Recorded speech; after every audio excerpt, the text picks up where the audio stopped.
All righty, now we're back with lead 2, the promise lead. And John has some insights before we dive into our samples about overcoming a little bit of confusion on the promise lead if you're new to copywriting and new to choosing different lead types for your promo. So John, tell me what you were wanted to convey about that confusion. Right. Well, anytime that I've had the chance to talk about this to copywriters, especially if I'm in a room with copywriters and afterward they get to come up and we talk about things, I get asked about why promise lead. Well, for one, why it's a separate category, because promises show up in every type of promotion. So every sales pitch at some point is going to make a claim, and promise leads are making that claim just very early on. But so people will look at something that's a story lead or some other things that that we're going to talk about later, or even an offer lead where something is very direct at the front, and they'll say, yeah, but here's a promise, and it shows up right in the headline complex and things like that. So is that a promise lead, or is that the other type of lead?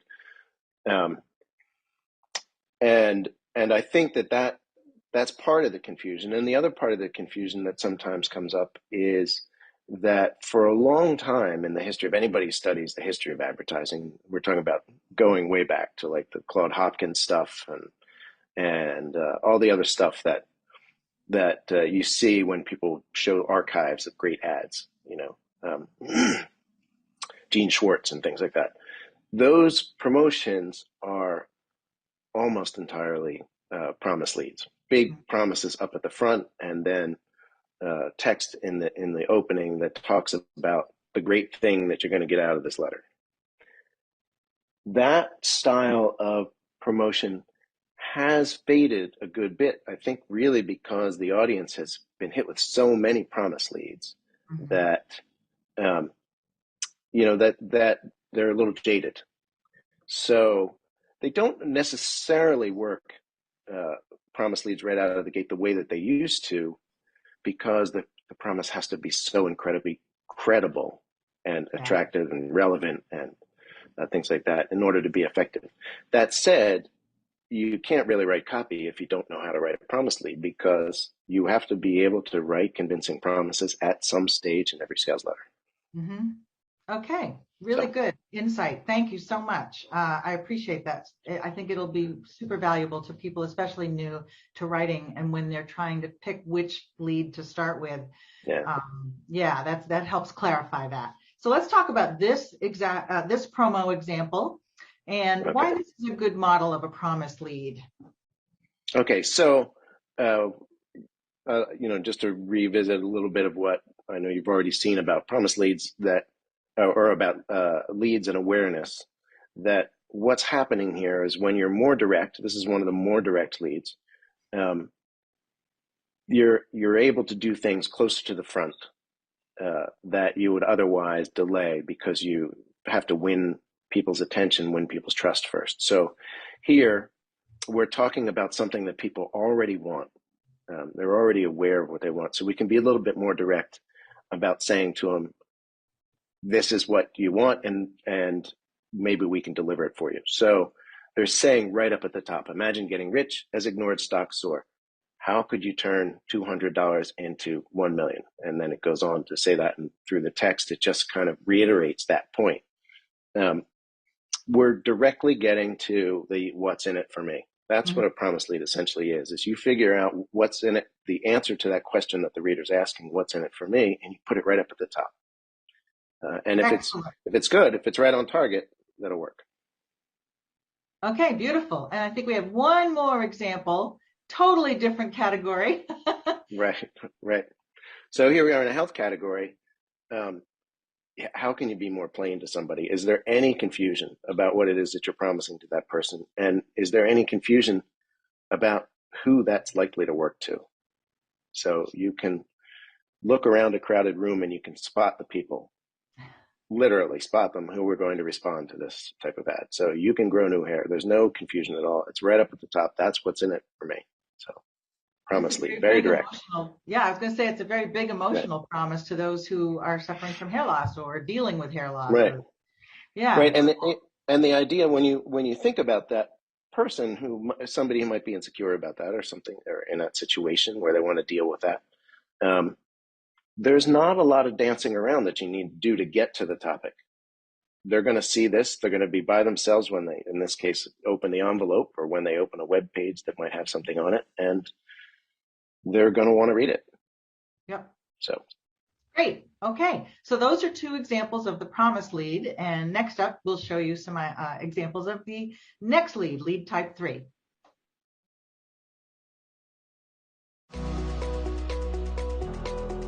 Hello, everybody, and welcome back to the Accelerated Copywriting Program. I am back once again, your community moderator and host, Jake Allen. And with me today, world-renowned copywriter and marketing strategist, we have David Deutsch with us. Hello, David. Hello. Good to be here. Yeah, and we're super thrilled to have you to cover some of the more integral parts, some of the more nuanced parts of the sales letter, especially as it pertains to the ending, as we're trying to tear down some of the resistances that our reader may have. So the first part that I want to bring up on the screen is this sales letter. This is actually a part of the order form from one of our Choose Your Niche programs. It's an older one, and it is included in your Hall of Fame bonus guide in the Accelerated program if you wanted to view the whole thing. But what we want to focus on here, David, is the 100% no risk guarantee. So what are some of the strategies you see just in this particular order form and this particular guarantee, and how is it effective in tearing down those resistances? Well, first of all, it's a nice, simple guarantee, right? 100% no risk guarantee. Not trying to be clever or fancy, just says it like it is. I understand it's talking now in my voice. I understand that if I am not absolutely pleased with what I get or discover, or I discover that the how to choose your writing niche approach is simply not for me, that's nice reassurance because that happens. All I have to do is let AWAI know within 6 months, I'll receive a full no questions asked refund of my purchase price. No questions asked is a nice thing to throw in. People don't like to feel they're going to be interrogated. They don't like to feel someone's going to try to unsell them. When I look at guarantees, I look at how can I make it unique, right? Because everything has a guarantee, right? So it just kind of bounces off a little bit. How can you give it a name? The double your business in 6 months guarantee, right? How can you make it maybe a little performance-based? Just some way to make it a little bit different. The other thing that I would think about is I wouldn't be negative. I wouldn't say if I'm not absolutely pleased, because now you've got a picture in my mind of me not being absolutely pleased. You've got a picture in my mind of discovering it's not for me. And I don't think that's maybe a good picture to have. I like to do I understand I must be absolutely delighted with what I get. I must be thrilled. I must be ecstatic. And I must feel that the how to choose your writing niche, was just written exactly for me.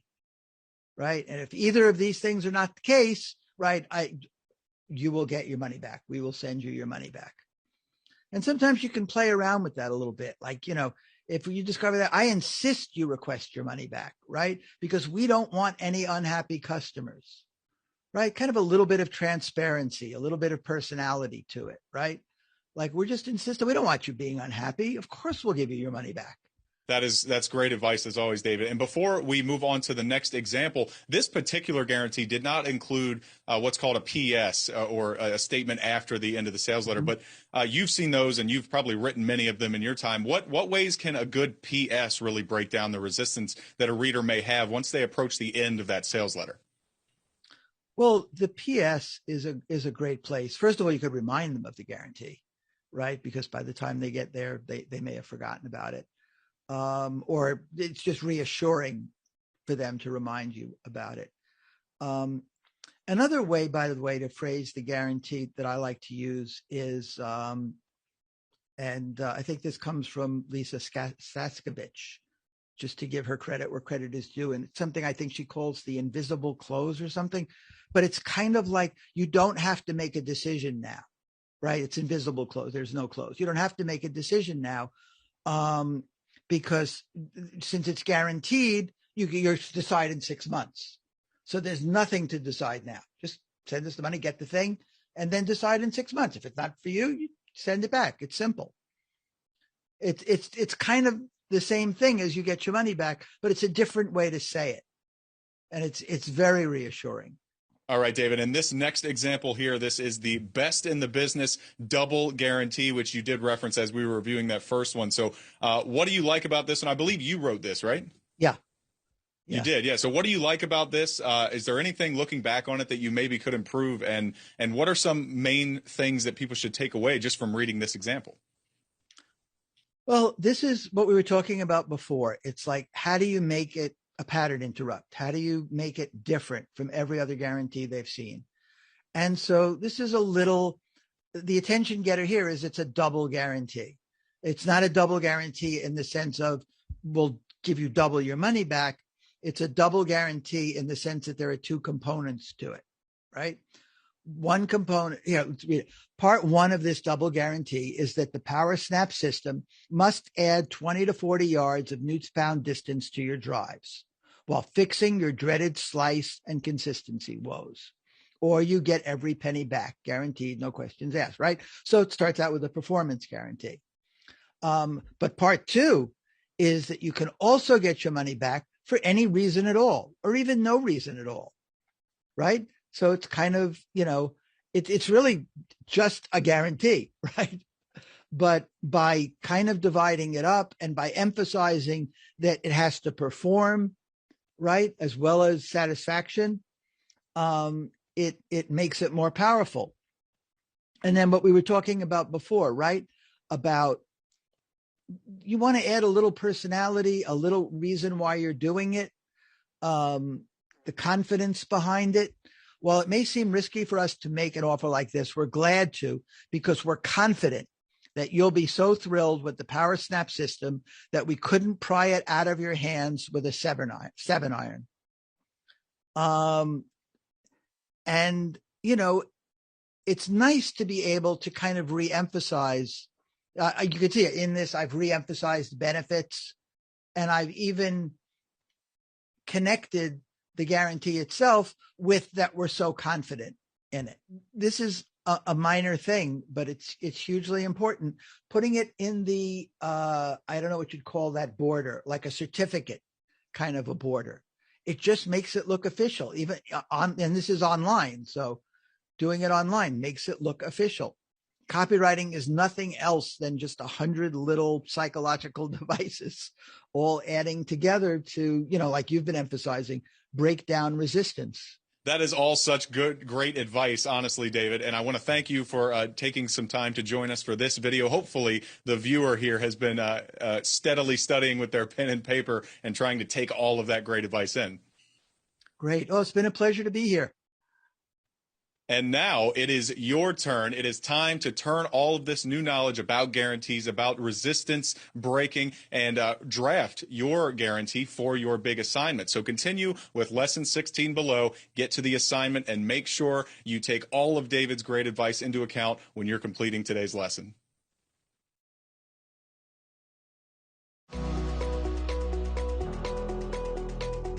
We're back with AWAI Executive Director and co-founder Katie Yackel to look at how proof works in the sales argument. Hi, Katie.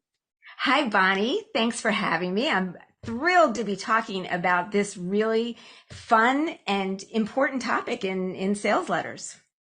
Yeah, and we're really lucky to have your insights today. So we're going to pull up an example. Let's go ahead and do that right now. This is great. This was written by Don Mahoney, one of AWAI's co-founders, and it's probably about 30 years old now. And even though it does feel a little dated and seem a little dated, the way he integrated proof in here is such a great example. And well, you know what? Let's just go ahead and look at it. So this first little section that we've highlighted, this is how he started it. I mean, this is quite a claim. Your wealth is in imminent danger. The government it needs your money. And a lot of other people have set their sights on the savings that you have worked hard for. I mean, that is a bold, scary, audacious statement. And, and honestly, it would be unbelievable. Somebody said, what are you talking about? Of course not. Why would anybody have any rights, or, it's my livelihood. Why is it at risk right now?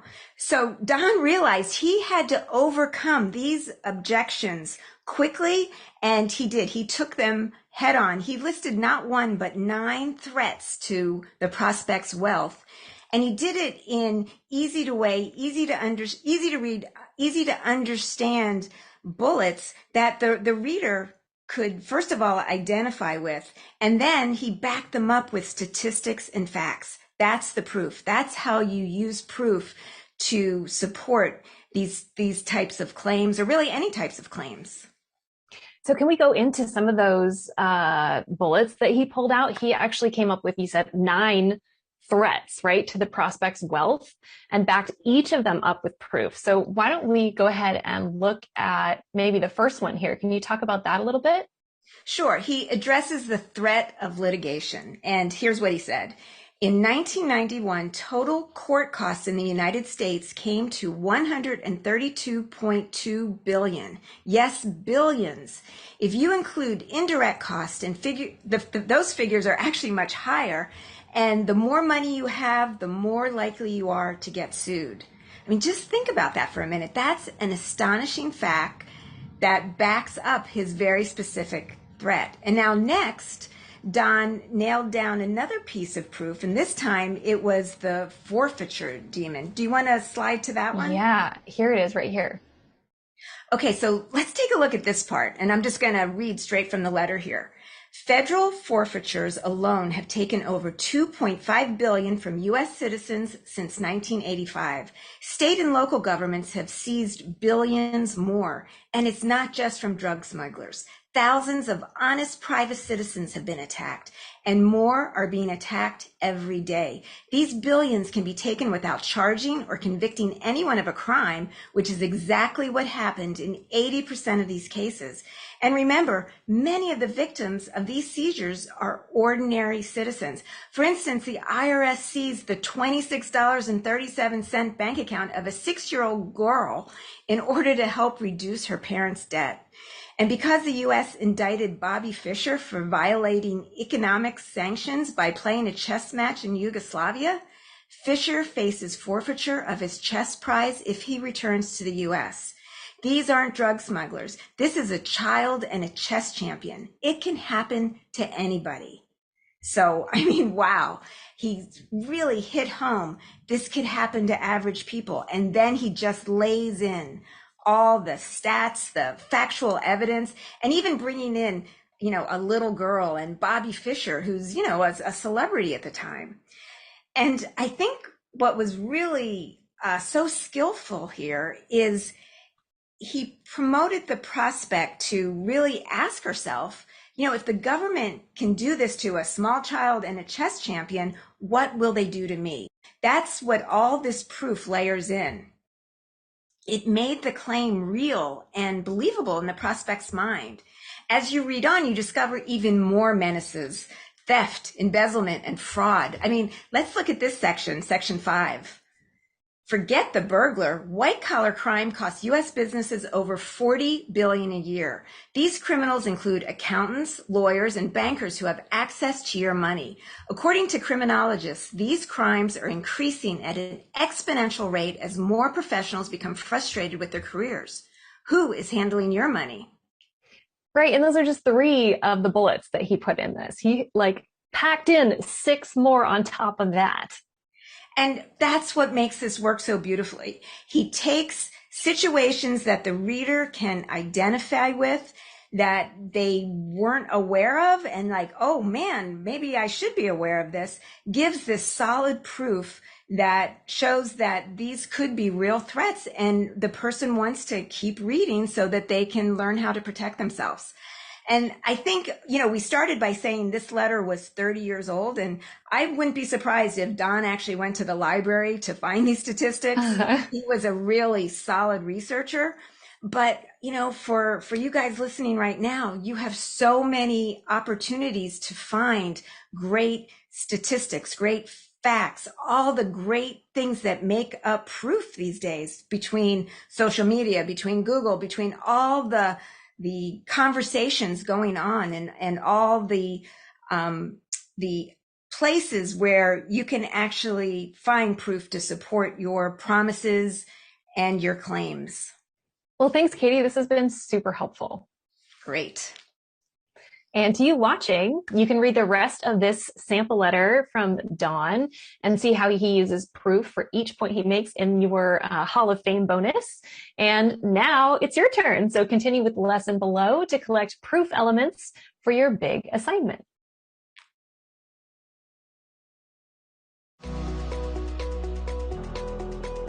All righty. Now, this is one of the most versatile lead types, as we've said, that you can approach as a writer. It's the story lead, and that's lead type 6.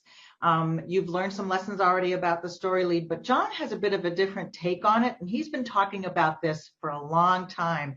So let's figure out what this arc is all about. So there are lots of ways, lots of people talk about storytelling. You've already heard lots of stuff about storytelling. People talk about the hero's journey and things like that. Many ways to break that down that are very valuable. And yet when you put them all side by side, you see that there's a pattern. That stories do seem to follow a very similar pattern all the time. And one of the oldest ways to think about how stories are structured was written down by the Greek philosopher Aristotle in a book called Poetics, if you want to go and try and make your way through it. But that fundamental structure has been virtually unchanged since the days of Greek playwrights. And if you jump forward to Hollywood and you watch a movie, this is how they go through it in a movie. If you see a great novel, this is how they go through in a novel, but it's also the way they do it in a short story. And it's a way that you can tell a story going through in a piece of sales copy. Now, here is something also important. In one of the other videos, you talked about how when you agitate a problem, you don't want to spend too much time agitating the problem. Mm-hmm. In a story lead, you don't want to spend too much time telling the story, which happens because it's fun to tell stories, but you don't want to drag it way out. You want to just tell enough of the story to introduce somebody, get them into it, and move on to the main point of the pitch. But what happens in those stories? Usually you're going to meet somebody at the beginning, and you're going to find out a little bit about them and the situation that they are in or were in when the story begins. And then you're going to find out what it was that set them off onto this pathway, this journey.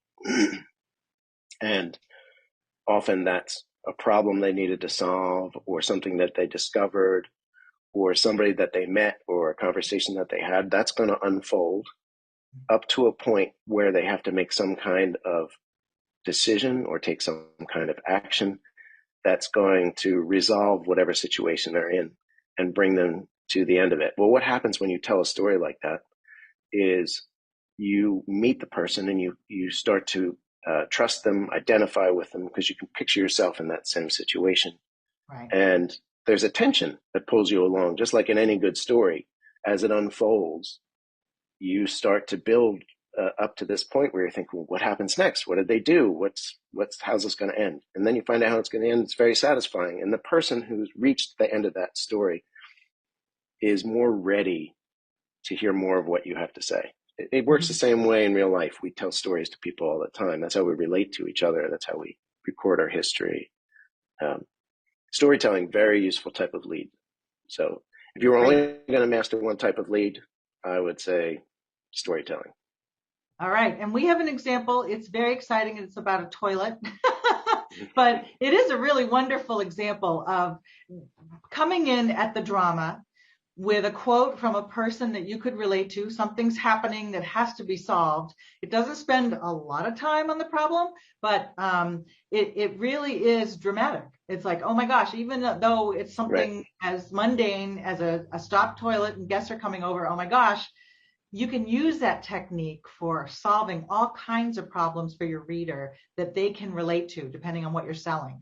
So let's talk about this one real quick. The headline is, "My toilet was stopped, my guests were on their way, and I couldn't find a plunger." If you can relate to that situation at all, you just have to know, oh my gosh, what do I do now? Yeah, well, I think it's good that this is kind of a mundane, you would say, product, because by turning it into a story, you've elevated this thing that's basically about how to unplug a toilet when you don't have a plunger into something much bigger. I mean, it's actually very entertaining. So you picture the person with the guests about to get there in 15 minutes and the toilet's clogged and they don't have a plunger. What do they do? I mean, what would you do? So the person sees this and they're not thinking, gee, do I have any toilets that I have to unplug, or do I already have a plunger? Do I even need to read this thing? Instead, they're picturing themselves in that situation, and they're feeling that anxiety, and then they want to read on to find out more. So you come to the tip, and it's great that they tell this story in about 1.5 inches of paper here. So this is a printed one or a screen.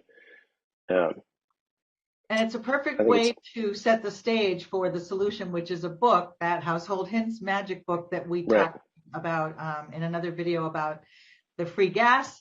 That book is packed with so many tips that help homeowners that, or anyone, that this is a unique and different kind of way to introduce that book has solutions for every kind of situation you could find yourself in, not just the toilet situation. Yeah. Cool. And your resistance is just so much lower because people want to hear a story. So. And they want to know how it turns out. They want to know how it turns out. Excellent. Well, thank you, John, so much. I appreciate your insights on these leads, and it's just invaluable stuff. So keep studying, you guys. Yeah, good luck.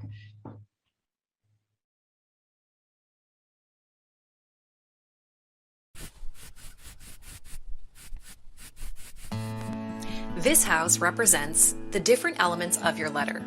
To turn your prospect into a buyer, you need to lead her into the home, take her through the rooms, bring her to the conclusion that this is the perfect home for her, and eventually clinch the sale. Let's look at the 5 copy elements in your architecture of persuasion. 1. The house facade. Grabbing attention with teasers and headlines. As you approach the house, the buyer sees a beautiful neighborhood, and as you pull into the driveway, the first thing she happily sees is a well-maintained, modern farmhouse. There's a sparkle in her eye. You did your homework and found just the right house for her. This represents your letter's teaser and headline copy. In direct mail, teasers are often found on the envelope, and in an email, it's the subject line. And what's the goal? Like the home buyer's excited reaction to the outside of the home, your copy must grab your prospect's attention and lead her into the sales message. 2. Stepping into the foyer. The lead, a promise of living the dream. When she walks through the front door, the first thing she sees is the airy entryway leading to an open floor plan. She's noticeably interested, thinking, what if this is the home I've been searching for? This first step into the home represents your lead. A good lead is usually short and concise. Make a promise that helps your prospect see what's possible. 3. The main living space. Crafting your sales argument and body copy. So you walk with her to the open concept living and kitchen space. Help her see herself relaxing with friends or spending cozy hours reading a book, laying on the window seat. Point out the amazing features like the gas fireplace, hardwood floors, and the flood of natural light. Then you're going to sprinkle in some proof. Push a button on the fireplace remote, and just like that, the fireplace is lit. This part of the architecture of persuasion is your sales presentation. Like in a direct response sales letter, you need to prove your case that the solution you're offering is the right one for your prospect. Show her you understand her needs and have the perfect solution for her. 4. The master suite. Closing the sale, or as we call it, the close. Next, you open the door to reveal a beautiful, bright master suite with high lofted ceilings and plush carpeting. There's a luxurious walk-in closet to die for, and the ensuite bathroom has the soaker tub the buyer has always wanted. But wait! Before you ask if she's ready to buy this home, try this powerful technique. 4A, the surprise element of approaching and withdrawing, or as we call it, the false close. Make a quick, unexpected turn into another room. This is a surprise bonus area the buyer can use as a library or a home office or an extra fun space. It's an extra benefit she had no idea was even there.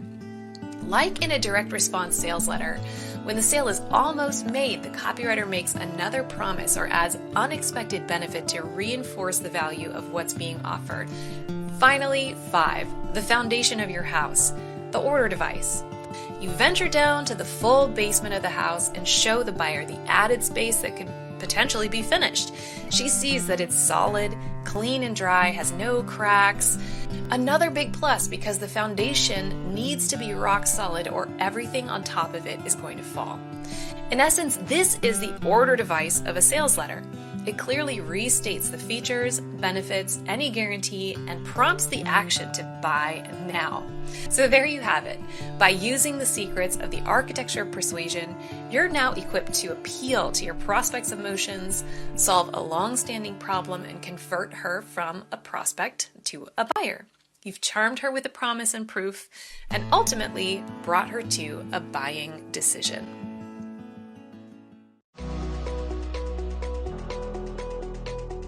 I'm here with Paul Hollingshead, the co-founder of AWAI. Paul has also been a successful copywriter for over 25 years.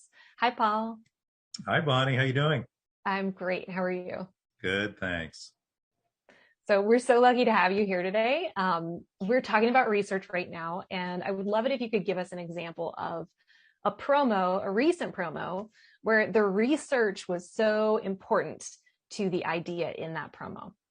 Yeah, well, I can talk about one for sure. It's one of our own copywriters, a great copywriter named Guillermo Rubio.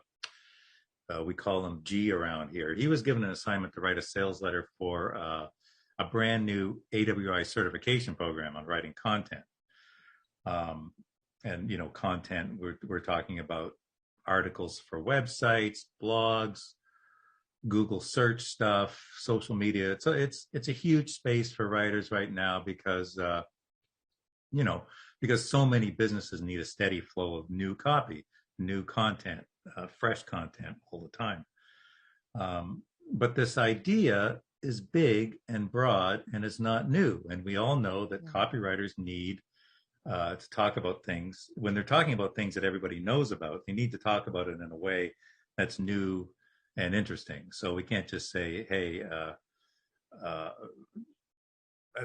as a headline, say, learn to write great content. So there's nothing new or exciting about that. And people who read a headline like that might not fully understand the opportunity, might just dismiss it. They might just say, I'm not interested in writing content. So Guillermo, being the copywriter, senior great copywriter that he is, knew that he had to find something new, like a new way to position a boring old idea like content. So he went to work, he started his research, and talking to G, research for him is just reading as much as he can about what he's writing about. And in this case, he was reading everything he could about the role of digital content in digital marketing. So he did this. He'd go on websites, he'd go down these rabbit holes and follow this content. And as he was doing this, he discovered a thread of an idea, and that this thread is that this pandemic was causing digital marketing to explode in terms of the number of companies and the amount of money that was exchanging hands online. Why? Because COVID meant people couldn't go to stores like they used to. So business that weren't already online had to get online fast just to survive. And those who were really had to step up their game.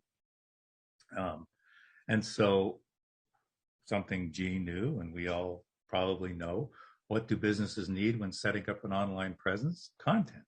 So G kind of discovered this, and he was moving around, looking at all this stuff, reading all this stuff, and he had this idea: pandemic, big shift to digital, more demand for content.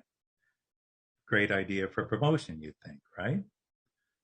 So, well, the answer is almost, because it's not enough just to say digital marketing is exploding. You need proof, and you really need dramatic proof. And that's where G's relentless research really paid off in this case, because he found this incredibly, this amazing and very credible study. It's a report from a company called McKinsey, citing amazing sources like Bank of America, Forrester Research, U.S. Department of Commerce was cited.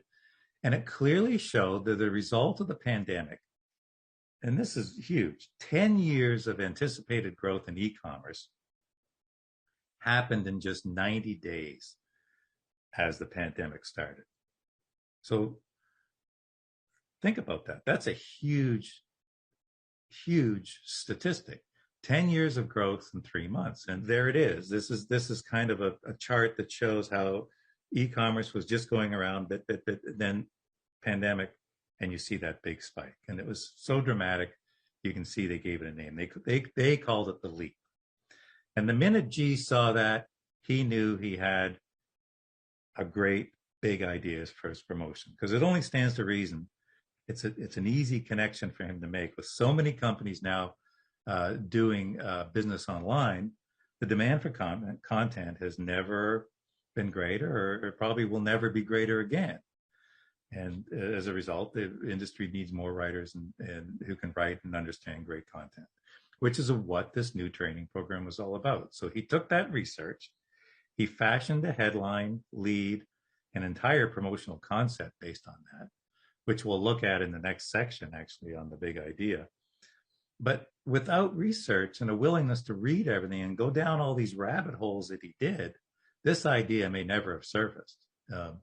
And we wouldn't have had this amazing promotion that resulted. And this is the kind of thing that makes G a great copywriter. Besides being able to write, just being able to, be willing to do the research and recognize a great idea when it jumps out at him. That is such a perfect example. Thank you so much, Paul. And like Paul said, you guys, we're going to reveal that promo to you when you get down to the section about the big idea.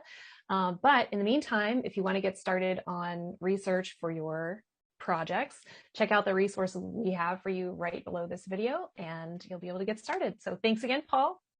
Excellent. Well, thanks, Bonnie. Thanks for having me.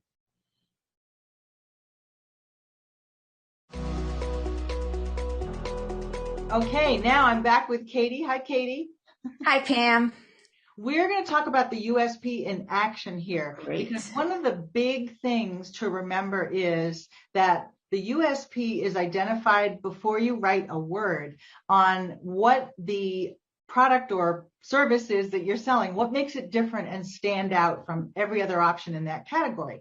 So first you identify that, and then the big thing is it's woven throughout the entire letter. It's not just used for your headline and lead. So we wanted to show you an example of that. So Katie, we were talking earlier today, you and I, about what the USP was for our letter that's a control for many decades now on the accelerated program. So what is the USP for this? Well, let's just start with the headline, which everybody knows is, can you write a letter like this one? And at the time, this was groundbreaking, that nobody had done anything like this. And the USP was, letters are everywhere. Letters are ubiquitous. Everyone has written a letter at some point in their life.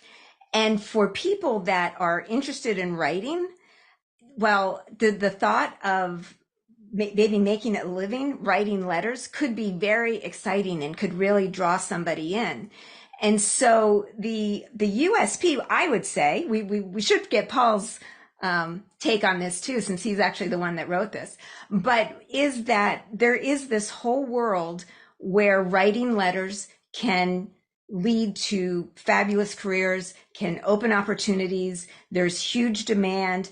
And throughout this letter, Paul does such a great job of introducing all these new promises and benefits and proof and everything that all tie into the idea that knowing how to write a sales letter opens up the door to so many different opportunities. Yeah, and it can literally change your life. Writing a Yes. letter in a certain way can change your life. And I that is very unique out there. At the time, probably there were a lot of other training courses like business writing and things like that. But that was very ho-hum. And this came out and said, if you can write a simple letter in the way that we teach you, it will change your life. So that's kind of huge. And Yes. obviously, it's brought up here in the lead here. If you can answer yes, and you'll never have to worry about your job or rely on others for your livelihood. Instead, you'll be in big demand, earning great money, writing just a few hours a day from anywhere in the world you choose to live. And that's always been the promise, a couple decades now that this letter's been. Right. And you'll see as you go through it, that's the promise, but it's always tied back to this skill, the skill of letter writing. That's what makes this stand out. Well, at least at the time, really stand out. And it still holds up to this day, obviously. Yeah, so each subhead, each section, it ties back to that dream of being able to write something that, or getting a skill in writing that can change your life. You don't have to have any bosses anymore, no commute. Again, it ties to that lifestyle that you're going to enjoy as a trained writer. You can reinvent yourself, and we show samples of writers who've taken our program and how it totally changed theirs. Let's see what else we have here. And Pam, the thing that at this level that you know how to do, I'm talking to our viewers, obviously, is that you don't have to like hit them over the head with the same sentence. It's not write a letter and you'll be able to do this, write a letter. There's this picture painted, these promises that are made that have the natural conclusion like, oh yeah, it's because I know how to write a letter. And that's really weaving it in so beautifully. Right. And this little sidebar here is getting to the big wow, which is how much you can earn with this simple letter writing skill. So that's a biggie right there. But again, that's the unique promise coming through. Let's see. Is this for you? This is kind of a little quiz a self quiz to see if, someone who is a writer and looking for a way to make a living at it. I have a secret. This is how I discovered AWAI. I got this letter and I went, of course I can write. What are you talking about? Really? I can earn money and change my life by writing letters? It definitely hooked me. But it was a new way of hearing it, right? Yeah, for sure. Because I thought the only way to write, to make a living as a writer was to make crumbs writing articles for journals. And right, right. So this was mind blowing, honestly. And the whole way through, it keeps reinforcing the opportunity. And you don't even need to be a true writer, like a professional, formal writing background to be successful, because we teach you all of the skills you need. I just want to see if there's anything, not a writer, no problem. In fact, it's better that you're not. That was very intriguing because we are going to teach you. You don't have to be. But it still touches on somebody that likes the idea of writing or maybe wants to be a writer. They just haven't crossed that threshold yet. And so again, it ties back. If this is something that's speaking to you, we got you covered. And it's easy, and we're going to show you how to do it. And then Paul comes in with his story, which is an amazing story. You know the story better than I do, but he says he was stocking the dog food aisle in a grocery store. And then he discovered, he met someone who said, hey, can you write some copy for us? And everything changed after that. So it just gets carried through. And then we explain what direct response is.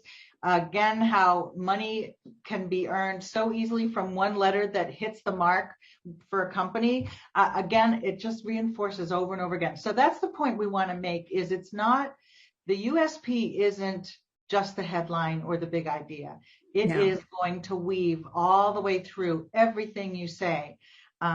It's the promise and the idea behind the headline and the lead and all of these things that we're talking about. It's the core. It's the framework pretty much that everything else is hung on. And Pam, in this case, the USP related to the opportunity, but in many cases, it relates to the company. Maybe there is something special, unique, different that they're doing that others aren't doing. Maybe it could apply to an actual product that this, Coke has this and Pepsi has that. So it's it's broader than just thinking in terms of the actual sales letter. It really is what makes your product or service stand out from all the others in the marketplace. Yep. And as you'll see from many of the examples you're going to be studying, it could even be the author or publisher. Sure. A lot of financial newsletters hang their hat, or even health ones as well, on who the authority is, who's putting That's that their USP. That's Yeah. the USP. So there you have it. Have fun learning more about the USP and then give it a try.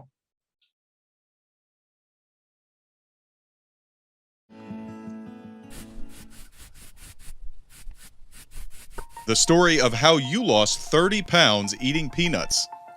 You write a book and have it printed at the cost of $8,400. Then you write a letter. Dear Dieter, if you like peanuts, I've got good news for you.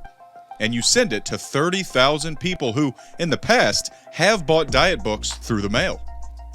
The mailing, including list rental, printing, postage, and letter shop services, costs $18,600. You're now out of pocket $27,000. But your letter tells the prospect, guess what? I found a great new way to lose weight, and it doesn't require you to diet. You end the letter with the news that you've got a limited number of books available for $19 each, and a promise to refund the prospect's money if he or she isn't happy. You send that letter to your list of 30,000 names, and wait, nothing happens for days. Many, many days. You stare mournfully at your depleted bank account balance and think about what it'll be like to live on ketchup sandwiches for the rest of your life. And then suddenly, 2 orders come in. Great. You think $38. I'm only down $26,962. You wait some more. And then one day, you go out to your mailbox and there's just a single piece of mail. Darn, you think. I'm all washed up. But you read the note. It's from your mailman, and it says, please come down to the central office to claim your mail. There's too much to fit in your box. Huzzah! You've hit it big! In the end, you've deposited $58,342 into your bank account. After fulfilling the books and all upfront expenses, you've made a profit of more than $20,000. But that's not even the best part.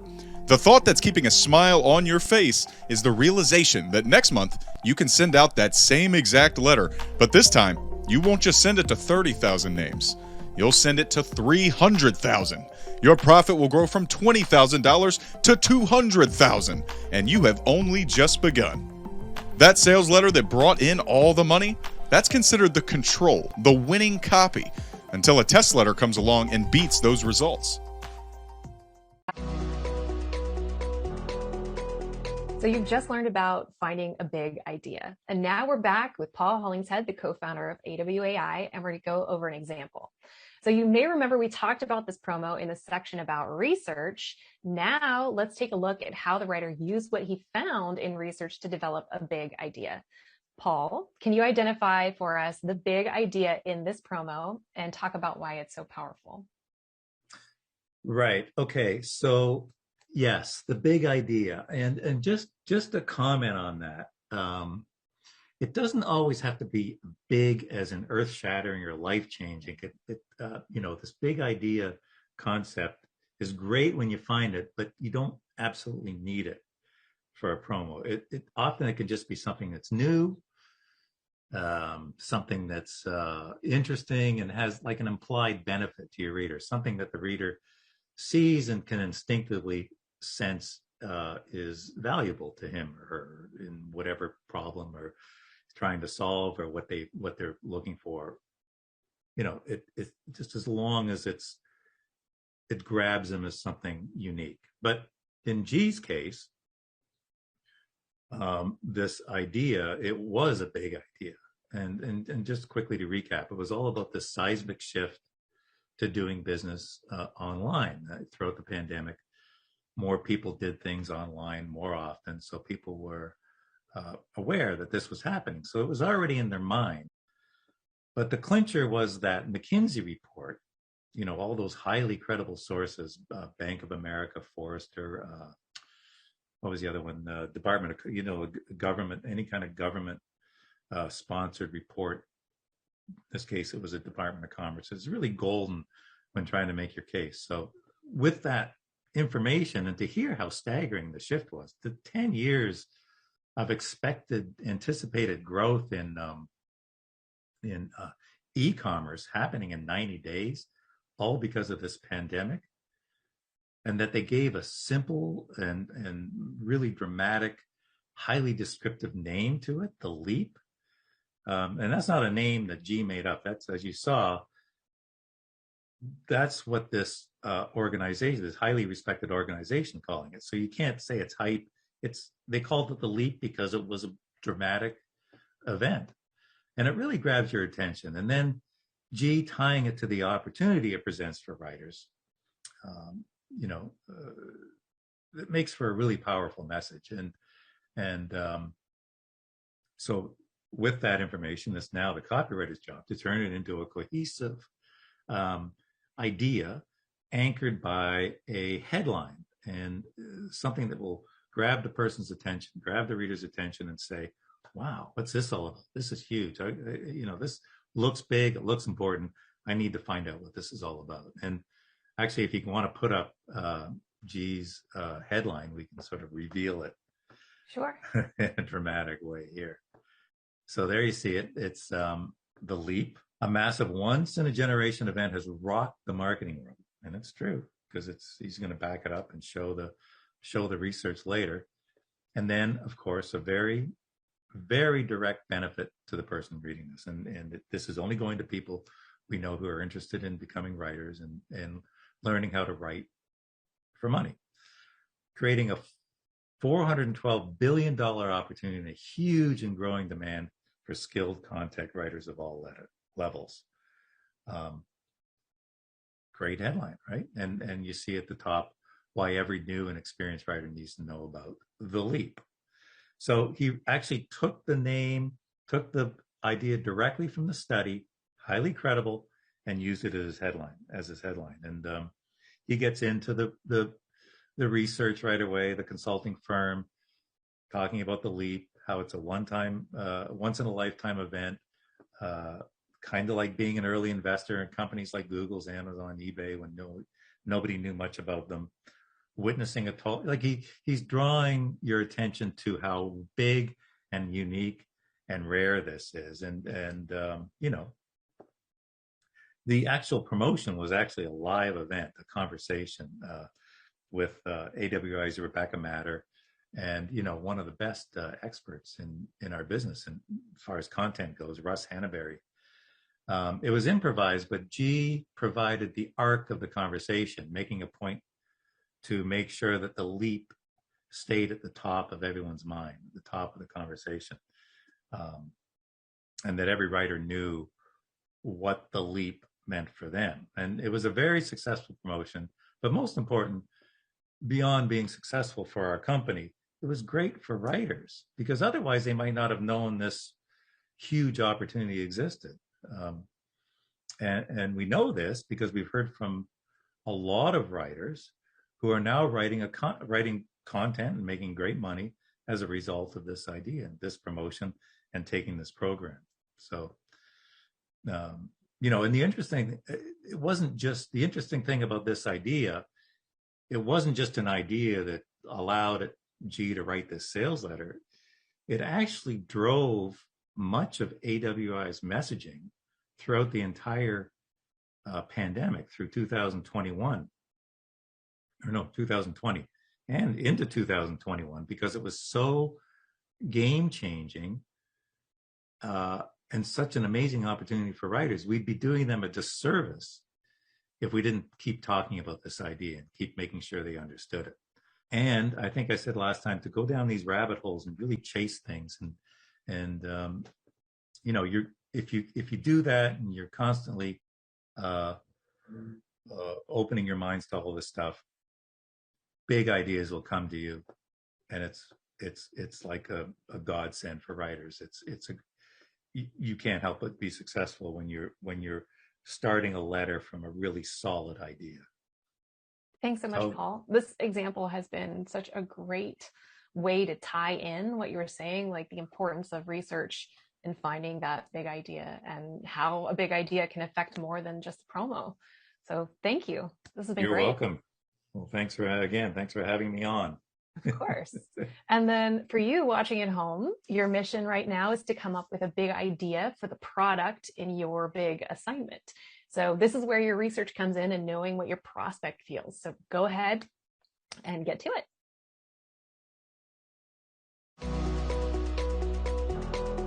So we just learned all about the power of one and why it's one of the biggest secrets to writing strong copy. Can you tell us how you discovered it? Well, sure. I started writing early to Rise, which was one of the very first blogs in 2000. And at one time, we had as many as 900,000 readers, subscribers. And so I thought, well, let's study and find out what kind of content are they responding to best. And so we did a big study, and we discovered that there were two things that worked quite well.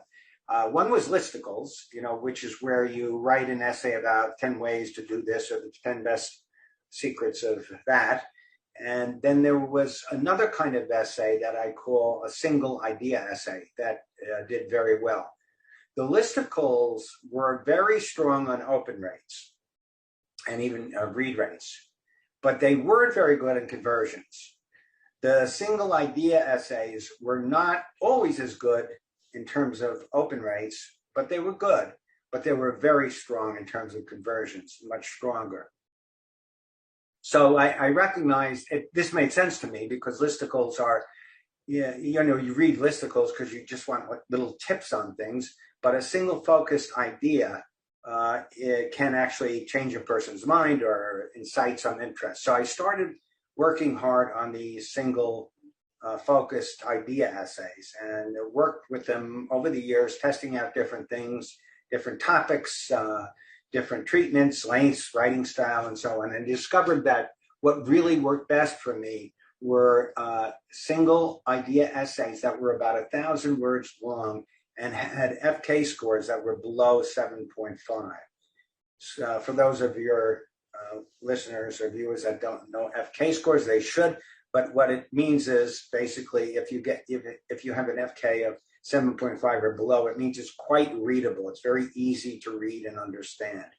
And that made sense to me because good ideas, well expressed, should be easy to understand. So if you have a good idea and you express it clearly, you put it together in a 1,000-word essay or so, 800 words, 1,200 words, or whatever. Those were the kind of essays that had the biggest impact, not just in getting responses from people in terms of letters and so on, but in terms of making actual conversions and selling product right off the editorial page. I did work on it since I first introduced it to AWA so many years ago. I worked on it. I have developed like 4 rules that I follow that I recommend to people, just so that they know how to put it together. And that is pick one strong idea, and try if you can to explain it in a single sentence. Sometimes it's not possible. You may need 2 or 3, but try to get it as tight as you possibly can so that the reader can kind of remember it and take it with them. The next point is, if possible, illustrate the idea with a short but powerful story. The third is, if you can, find a fact that kind of proves the point of your idea. And especially if it's a fact that's just emotionally compelling, that I know public, platform speakers that have worked their whole career is based on either one story and one fact. The combination can be so persuasive that your reader or listener or watcher will simply say, yeah, that's right, I'm in. And that's, after all, where we want to get all our prospect readers. That's where we want to get them to when we're writing the lead. And then the final thing, of course, is that you want to have one intended takeaway. This is especially true when you're writing like response copy. You want to know when you start writing, what is it that you want them to take away from it? And that shapes the whole essay itself. So yeah, so that's how it started, and I was able to refine it over the years, and I still try to follow it to this day, and I believe in it strongly and recommend it to people. Okay, so you talked about those 4 parts and the way that you discovered this, and you talked about it a lot in terms of editorial style of writing. But I know that this applies to pretty much anything, doesn't it? Absolutely. Yeah, and I mean, remember that I'm talking, yes, I was talking about my blog posts, and they are editorial, but I only write,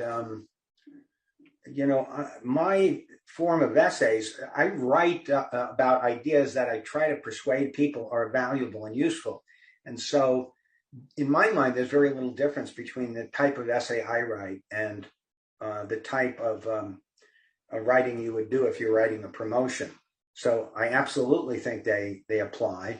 And, I mentioned that my essays tend to be between 800 and 1,200 words. And, that's about the average size of a lead for a long form promotion.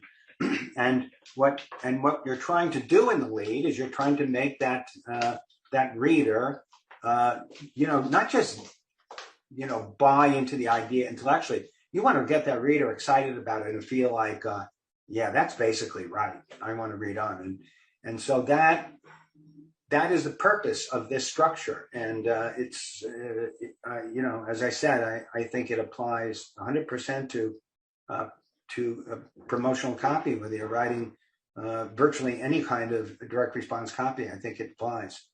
Yeah, that's basically how you do it. You set up the big idea, and then the subordinate ideas you set up exactly the same way and follow the same rules. And the nice thing about it is, if you look at it from this point of view, you approach it this kind of structurally, the structural approach. It's kind of easy to do. You know exactly how to do it. You organize it and just keep moving on from section to section. That's great. Thanks so much. There it is. It's as simple as pie.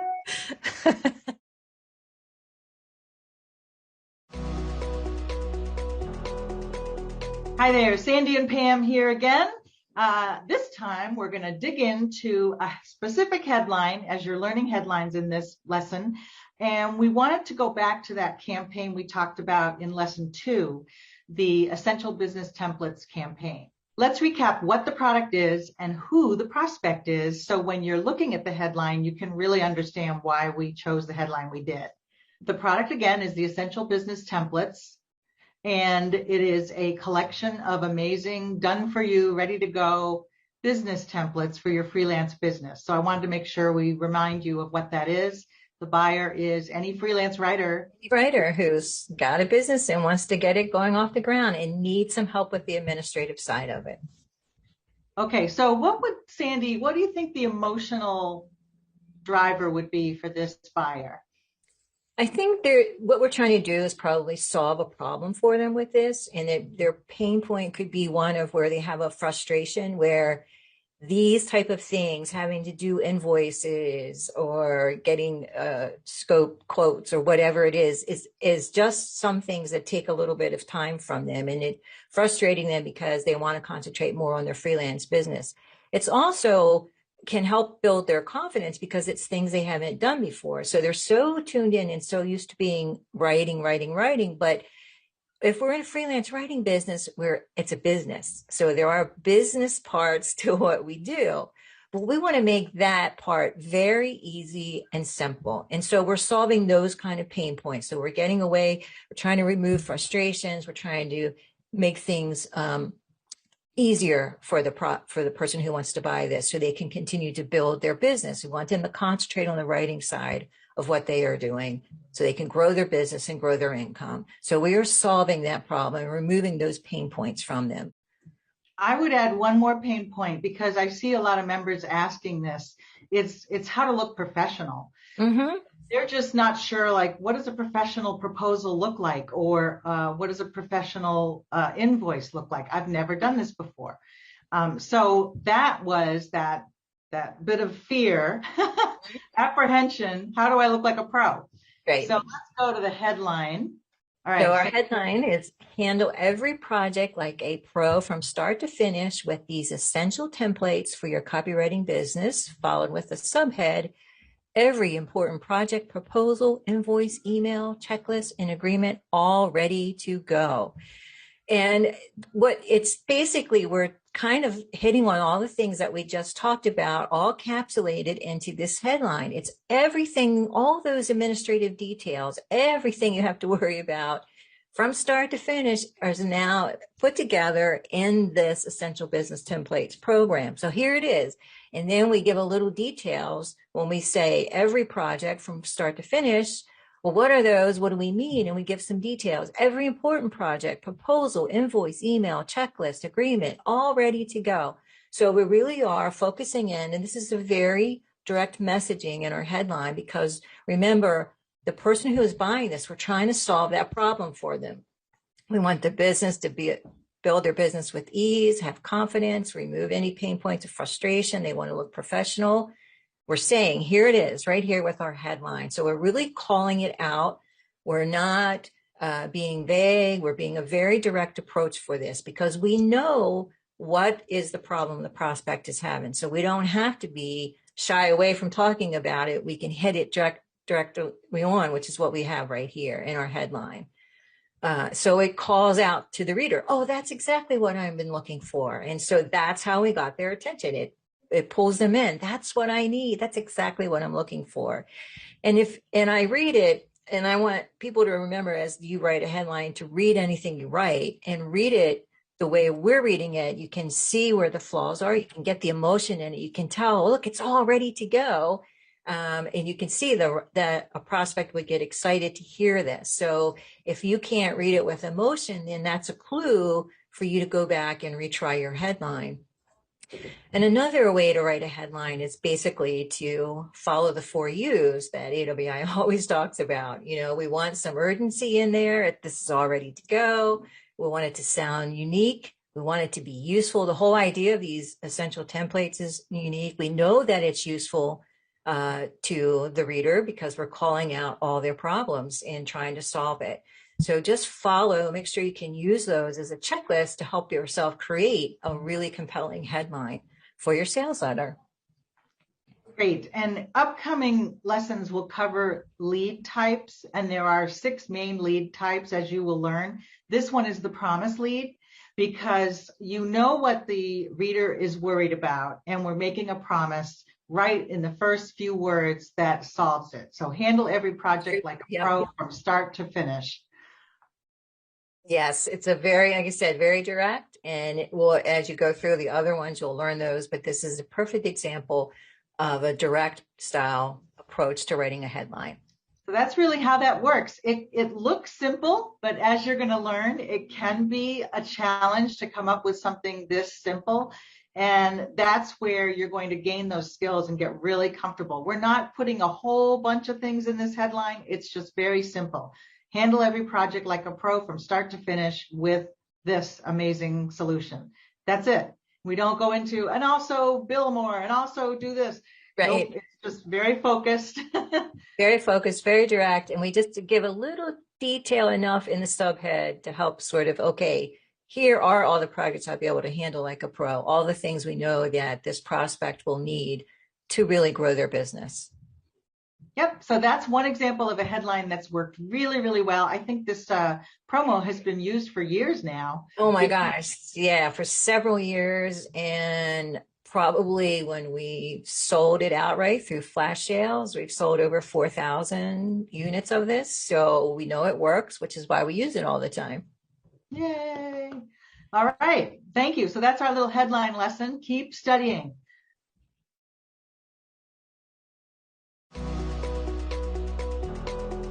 Hi there, Sandy and Pam back here again. This time we're talking about the close, and we want to show you an example from something you're becoming very familiar with, our Essential Business Templates control. So I'm going to share that because I want to show you where the close falls into place here in this particular promo. This sample isn't quite as long as many that you will discover in your direct response sales letter journey here, long form. This one's a little bit shorter because it's so cut and dry and easy to understand.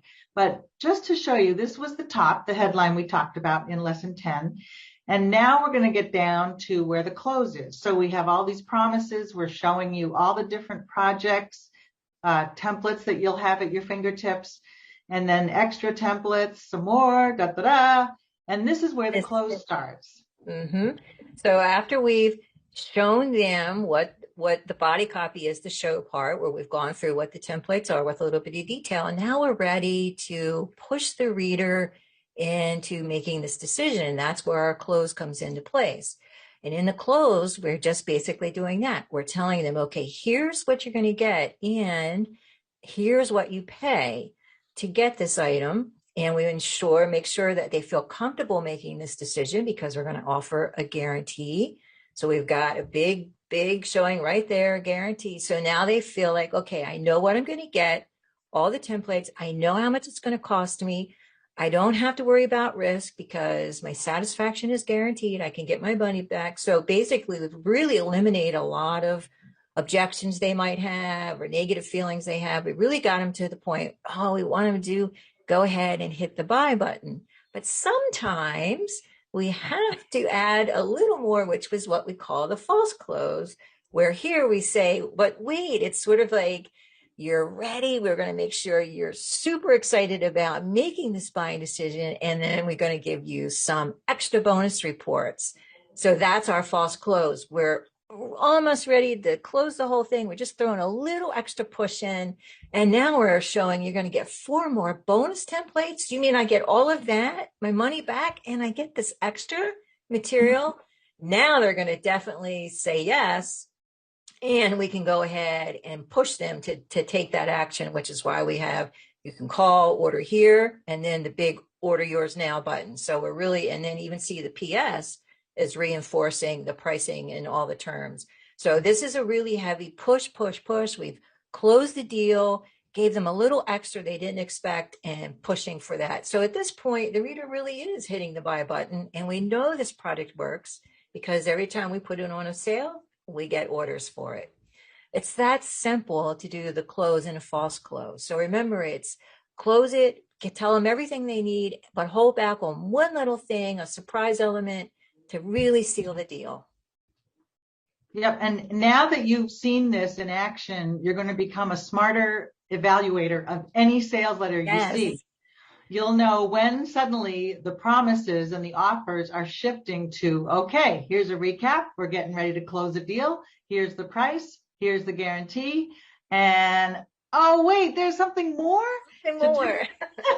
Push me right over the edge. Push me over the edge. Totally. Yeah. And that's exactly what happens. Right. And then we wrap it up with a final call to action. Order online now. Bada boom, bada bing. So have fun studying those samples.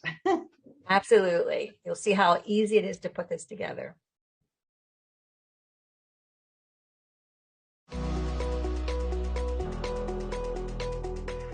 Okay, we're back. Now it's time to talk about lead 3, the problem solution lead. That's one of my favorites because it just hits to the heart of what they're worried about or struggling with or confused about. And ta-da, here's a solution. Right. So, John, you love this one. I do. I like this. I like this example because I think that this is the simplest way for people to understand what we're talking about when you say a problem solution lead. Although it's almost self-evident in the description, but I always think of these Alka-Seltzer ads that used to be on TV when I was a kid, where somebody shows up on the screen and they pull back and then pull back in with the camera, and the guy says, "I can't believe I ate the whole thing," whatever it is, a pizza or a cake or something like that gave him indigestion. And then as soon as you do that, as soon as you feel what it's like to be more full than you want to be, or to have heartburn or anything like that, they drop the 2 tablets into the glass, they start to fizz, and then they talk about what a relief it is. And here's a print ad that just shows you that same progression. So you can even see in the illustrations here, without reading the copy, the problem is a hangover. You see the guy having the party, you see the guy feeling terrible the next day, dragging himself to work. He takes the Alka-Seltzer and he feels great. So it's very simple. Problem solution is just, I feel your pain, and I've got a way that you can solve that. So if we talk about the awareness scale, we're talking about somebody who is so aware of the issue that they're looking for a solution. They might know what the solution could be. Mm-hmm. They might not know what it could be, or the solution could be something better, like an improvement on what they expect it to be. So there you have it. But you focus on the problem in a problem solution lead because the prospect that you're writing to is probably feeling the urgency, the fear, the pain, the anger, whatever it is, before so much that they have to hear that you understand that before they're ready to listen to your solution. Yep. Yes. But there's one trick about that, though, too. You don't want to agitate the problem for too long. Yes. It's a common Very mistake important. to write about the problem on, ad nauseum, so to speak. Right. But you don't want to do that. They get it. They understand that you get what their problem is now. Let's Exactly. get into the solution. So. Yeah. You don't. That does happen often, where you go through and you see somebody who spends a page, 2 pages, drumming up the fear like they're writing a screenplay for a horror movie about hangovers or weight problems or whatever it is, financial problems. You just want to show them that you know where they are, and you acknowledge it. Great. Okay, we have one more that you found. It's a classic, and I think it's super cool. I'm going to go a little bit tighter so we can see the whole thing. Okay, this is a print ad. Right. And go ahead and tell me why you chose this one too. Well, so it's obviously an old ad. I like the old ones because they're so crystal clear in what they're trying to achieve, and so they make for much better examples. But so here you have a guy. His problem is whatever it means, in the copy, whatever it means to scratch your head with a fingernail test. It looks terribly embarrassing, whatever's happening to him. So he scratches his head, presumably gets dandruff under his fingernails, and is disgusted by it. And then here he is in the next scene with his, what must have been classy at the time, shining, presumably dandruff-free hair. So what I like about this one is not just that it's good, here's the problem, here's the solution, but it shows you another kind of sort of subset of this ad, which is the before and after thing, which is very common and very effective, because whether you do before and after as actual pictures or charts or whatever, or you do it as a word painting of what's going on, the situation they're in and the situation they could be in. There it is. The problem is the before, and the after is the solution. So that's why that works. If you ever look at before and after and why that's working, that's what's going on. That's a great, super clear example. So simple and not a lot of copy here. Problem, solution, boom, bada bing. So. Yeah, scratch your head and it looks like this. Then it says in the tiny print that your hair can look like this. That's it. Yep, that's it. Beautiful. Okay, thank you, John, and we'll see you guys back in lead type 4.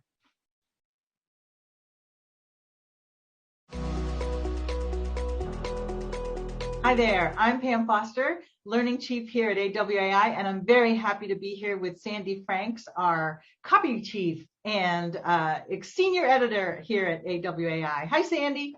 Hi, Pam. Thanks for having me. I'm excited to talk about all this stuff for learning how to write copy. Yes, and as you writers, you might be brand new to the whole world of direct response, and what you're going to be learning in this program is how to write and master a long-form sales letter with an order device. And that's what you'll be doing through each lesson of this program. But we wanted to give you some context. You're going to be learning about direct response writing and marketing here, but we want to show you an actual campaign with all the pieces or some of the pieces that you might be asked to write. A lot of clients not only need you for a long-form sales letter, but they may say, can you also write the collateral? And what that collateral means are maybe some emails, some ads, a blog post, the order device, any other piece, maybe a video script, whatever they need to sell and support your sales letter. So that's what we're going to show you today. using a campaign that is all about this product. So here's the product. It is the essential templates for your copywriting business. It's an AWAI product, and we developed it. Actually, I developed it years ago because we thought it would be really helpful for new freelancers to have templates at the ready for their freelance business. So these aren't copy templates. They are business templates for running your freelance business. So Sandy, let's talk about who is the buyer for this. Well, I think it's really anybody who is in this business of wanting to be a freelance copywriter. And what we want to do is focus as much as our time on the writing and sort of it's important, but a little less focus on all these business or administrative tasks, which is why, as you know, because you created the program, this has become so valuable to a writer because it takes away all that work that you have to do. It kind of gives you, not kind of, a template you can follow. So it makes it very easy. You're not recreating the wheel. You're just using these templates that have been proven to work that'll speed up any of the business side of running your business so that in the end, you're actually concentrating on more copy, writing more copy and getting those bigger paychecks coming in. So it's all bundled nicely together. And we're finding that people love these forms, these templates. They use them all the time. They really do add an efficiency to your role as a writer. Great. And we have two ways for members to go through this product, and they can download the program where we included what each piece is or what each template is and why it's used, how it's used, and then how to customize it for yourself. So that's what the program is. And then separately, the member can access each different template here. So let's say they're ready to send their first invoice. Oh boy, they go over here to the invoice template and they open it up and they can use that model to make their own invoices. There are some copy creation templates that are set up to help you prepare to write great copy and then deliver the copy. So how do you do that? You just grab a template for the email that you're going to deliver your copy in, and we've got a model there that helps the process go more smoothly, and the client is more set up to accept the copy in a way that they understand what's going on. And then we've got some other bonus templates here too. So that's the product, and now you know about the prospect. And so how did the buyer, the member, get to this member page? We're going to back up and show you several different pieces that might have been written by the same person. In this case, it wasn't, but you might be asked to. Might so that's be, why, exactly. Yeah, that's why all of it or pieces of it. So just keep it in mind. Yep. So the first piece, which people might not think of as a sales piece, but it really is a content piece. This is a blog post. Typically, blog posts are helpful how-to tips or 5 ways to master this thing or something like that, how-to. And so I wrote a blog post that would support our templates program, marketing, I should say, with a blog post on things to do with writing productivity shortcuts. So it was like, first have a process and then create templates for yourself. And we talk about the kinds of templates or things you'll use every day for your business, such as emails, intake questions with a client, and things like that. Yeah. So this just brings, and this just sort of a way to kind of generate that awareness and interest for this. The person who wants this product knows they need some help in this area. So they're looking to solve that problem of how do I help with my business side? So they might come across this blog, which kind of starts to lean in toward, hey, there is a solution for you. Yeah. And, they can read this post and take away what they need, or we get them to learn more. So, and that's where the sales part comes into most blog posts. They all should have a call to action to do something next. In this case, I said, when I was first going through this business, I didn't have templates. I was creating from scratch every time. And then I realized that each copywriting process is essentially the same. So I created grab and go templates, and then we linked to the sales letter. Now, a different way to get attention and link to the sales letter might be an ad. And in this ad, I'm going to start with the top one, which pops up on the homepage of our website when we're doing a special sale on the templates. We have a benefit copy here. Actually, it's a direct offer, 16 business templates for only $98.50. Then we have, why do you want these? Because you can improve and automate your business, et cetera, et cetera. And then get your templates here. The copywriter would indicate that that's going to be a link. So between the blog post and these ads that are written, the link will then go to our main superstar item, the control, the sales letter for this product. And we're going to go more in depth on this sales letter, especially in the headline section. But this is the long form type of sales letter you'll be learning to write in this program. So we're not going to go through a lot of detail right now. We're going to break it out as time goes on through your lessons. But basically, it's making a very big promise, handle every project like a pro from start to finish, and then we explain how this can help you. And it's in the voice of Katie, our Chief Executive Officer and co-founder of AWAI. And she just walks through all the benefits of ordering the template, some breakouts of what kind of templates there are.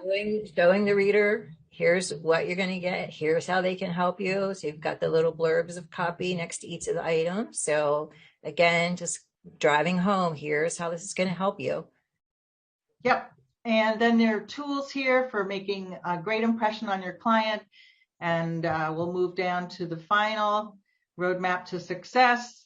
You can get all 12 of them for just a bargain. And then we have bonuses. And we're going to talk about where the bonuses come in later on. And then finally, order online.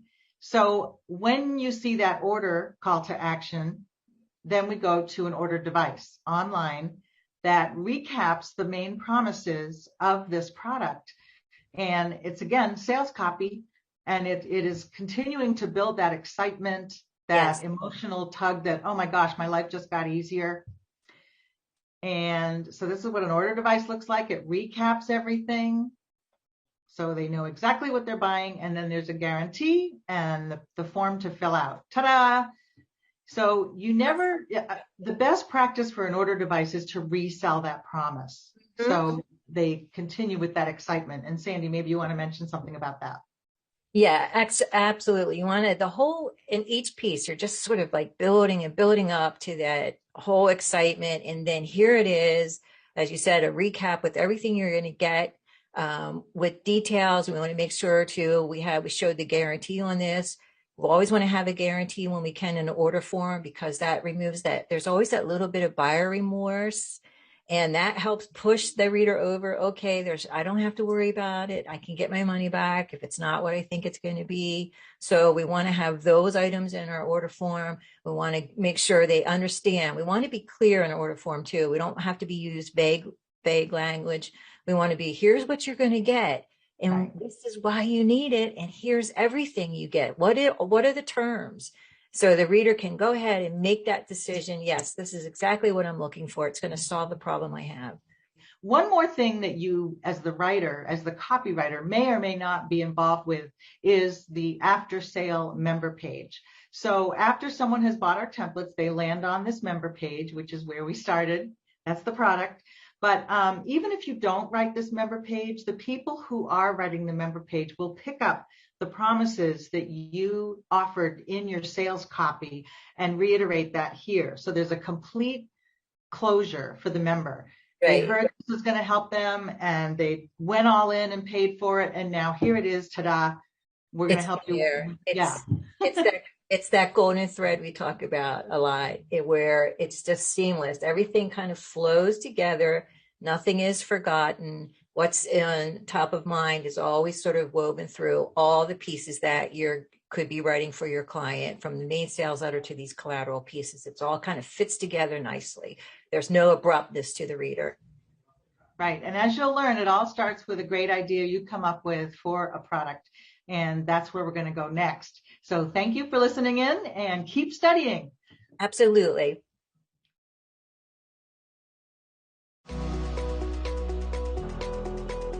Hi, welcome to the Accelerated Program for Seven-Figure Copywriting. I'm Katie Yackel, AWAI CEO and a founder of AWAI, and I'm thrilled to be joined today by Rebecca Matter, my partner and AWAI's president. Hi, Rebecca. Hi, Katie. Hi there. I'm so excited that you're part of this program, that you're diving in. This program is the beginning of a huge opportunity for you. At AWAI, we believe that the direct response sales letter is the core of all effective marketing.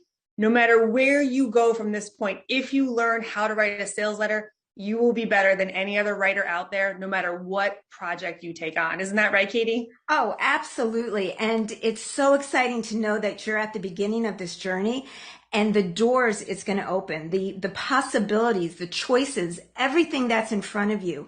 It all starts today. It all starts with this program. And I can't wait for you to jump in.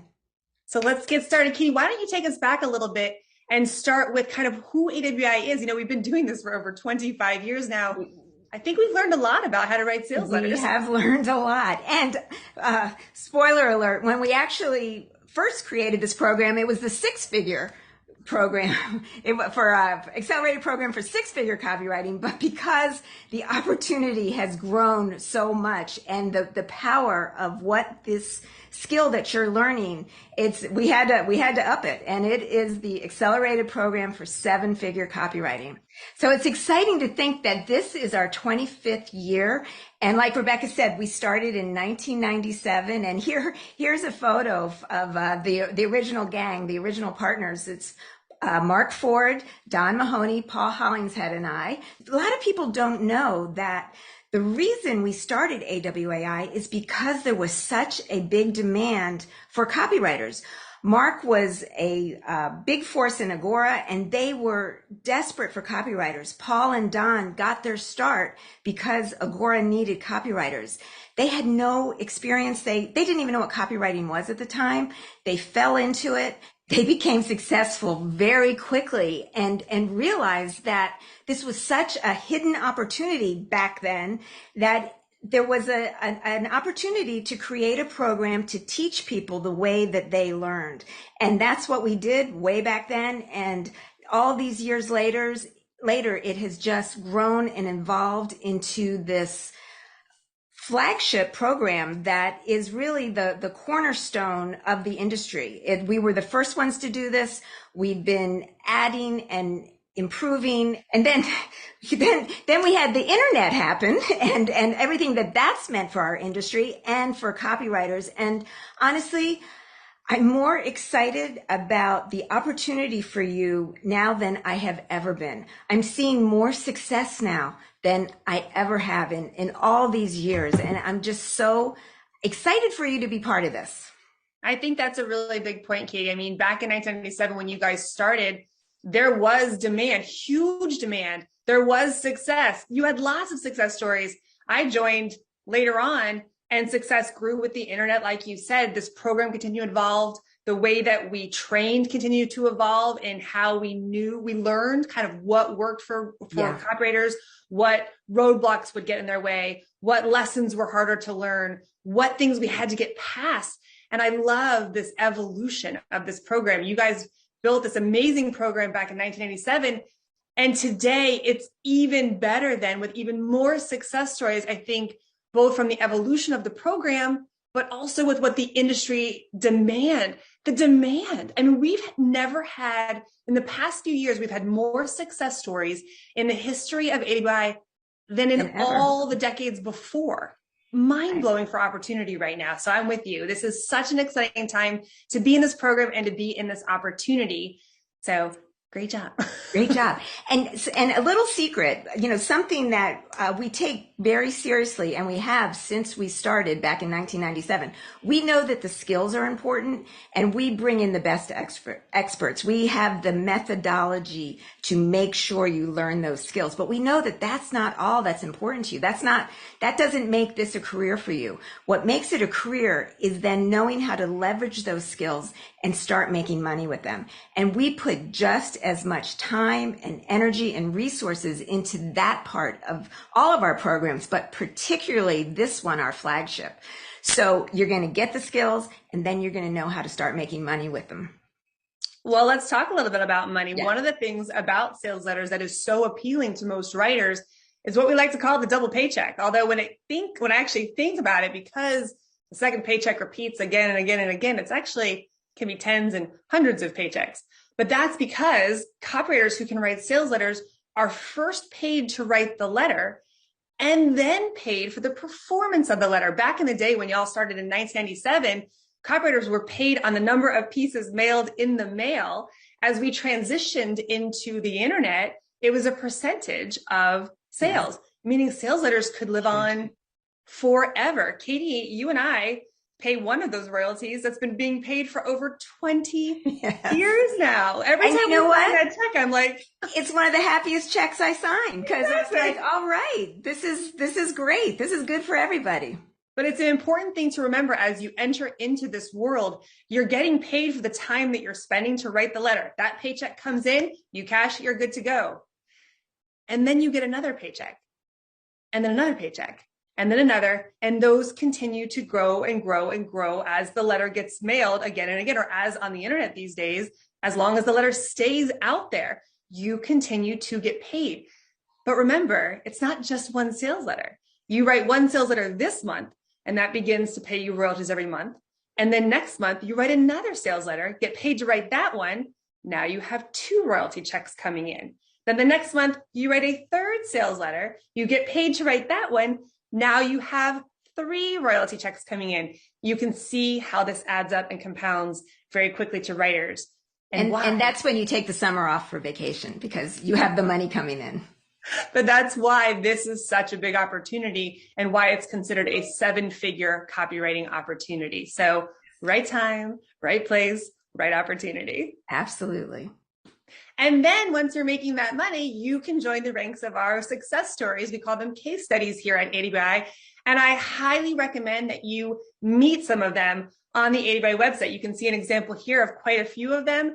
You will learn quickly that copywriters come from all walks of life, all backgrounds, degrees, no degrees, old, young. It doesn't matter who you are, what your background is. You can be successful with this. And I highly recommend that you check them out to see the journey of writers who were once in your shoes, to see what they did and the things that you learned. You'll immediately find at least 2, 3, 5, or 10 that fit the life that you want to live for yourself with your copywriting as well.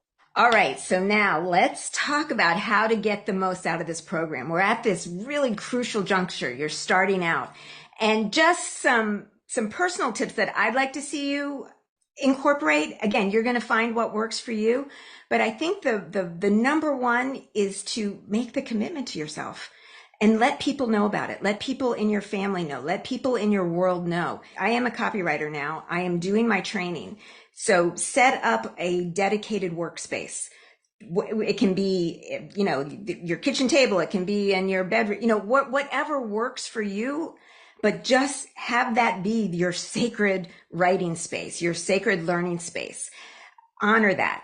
Have a set time, even if it's just 10 minutes, 20 minutes, 15 minutes, 3 times a week, 5 times, whatever works for you.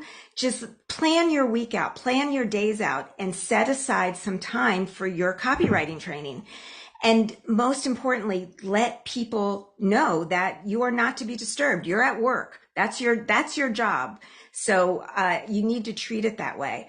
I think the other most successful characteristic or habit that I'd love to see you start building now is more curiosity about this world that you're entering. Learn as much as you can. Soak in as much as you can from AWAI, from your peers, from the masters. We have so many resources available to you.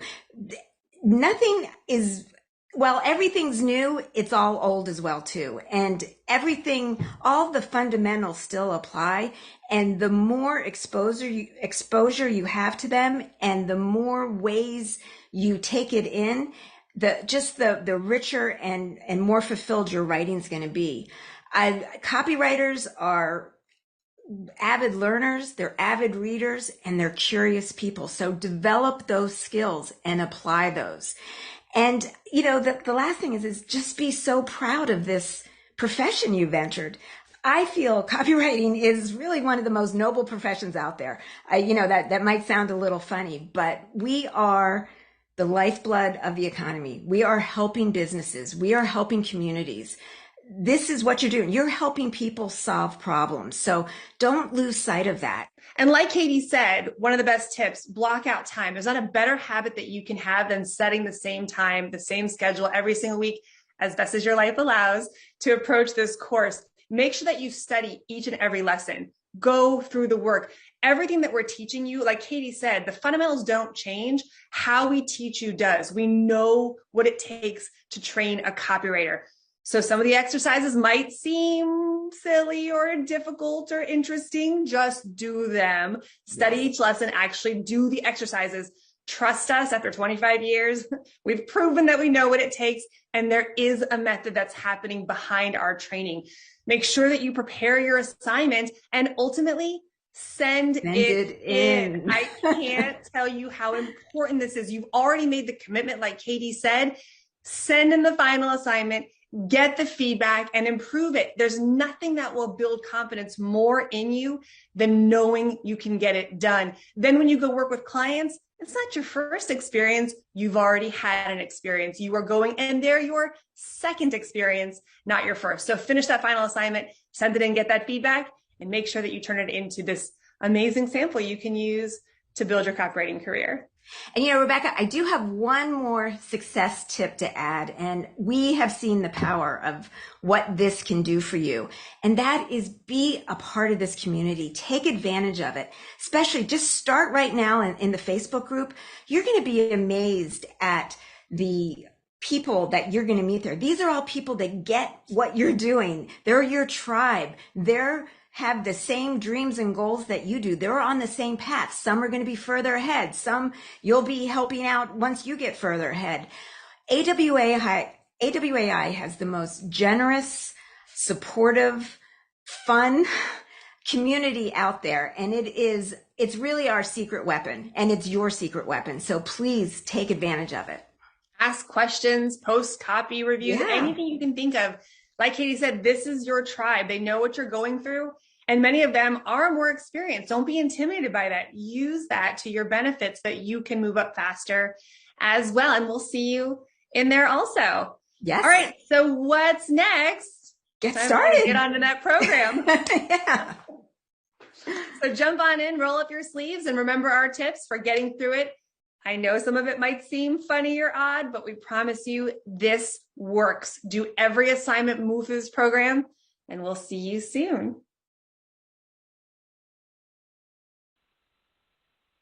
Hi, everyone, and welcome to Inside AWAI, understanding what copywriting clients want and how to approach them. I'm very excited about this session. It came from two different people. It actually came from Pam Foster, who is going to lead this today, and also from many, many, many of our members.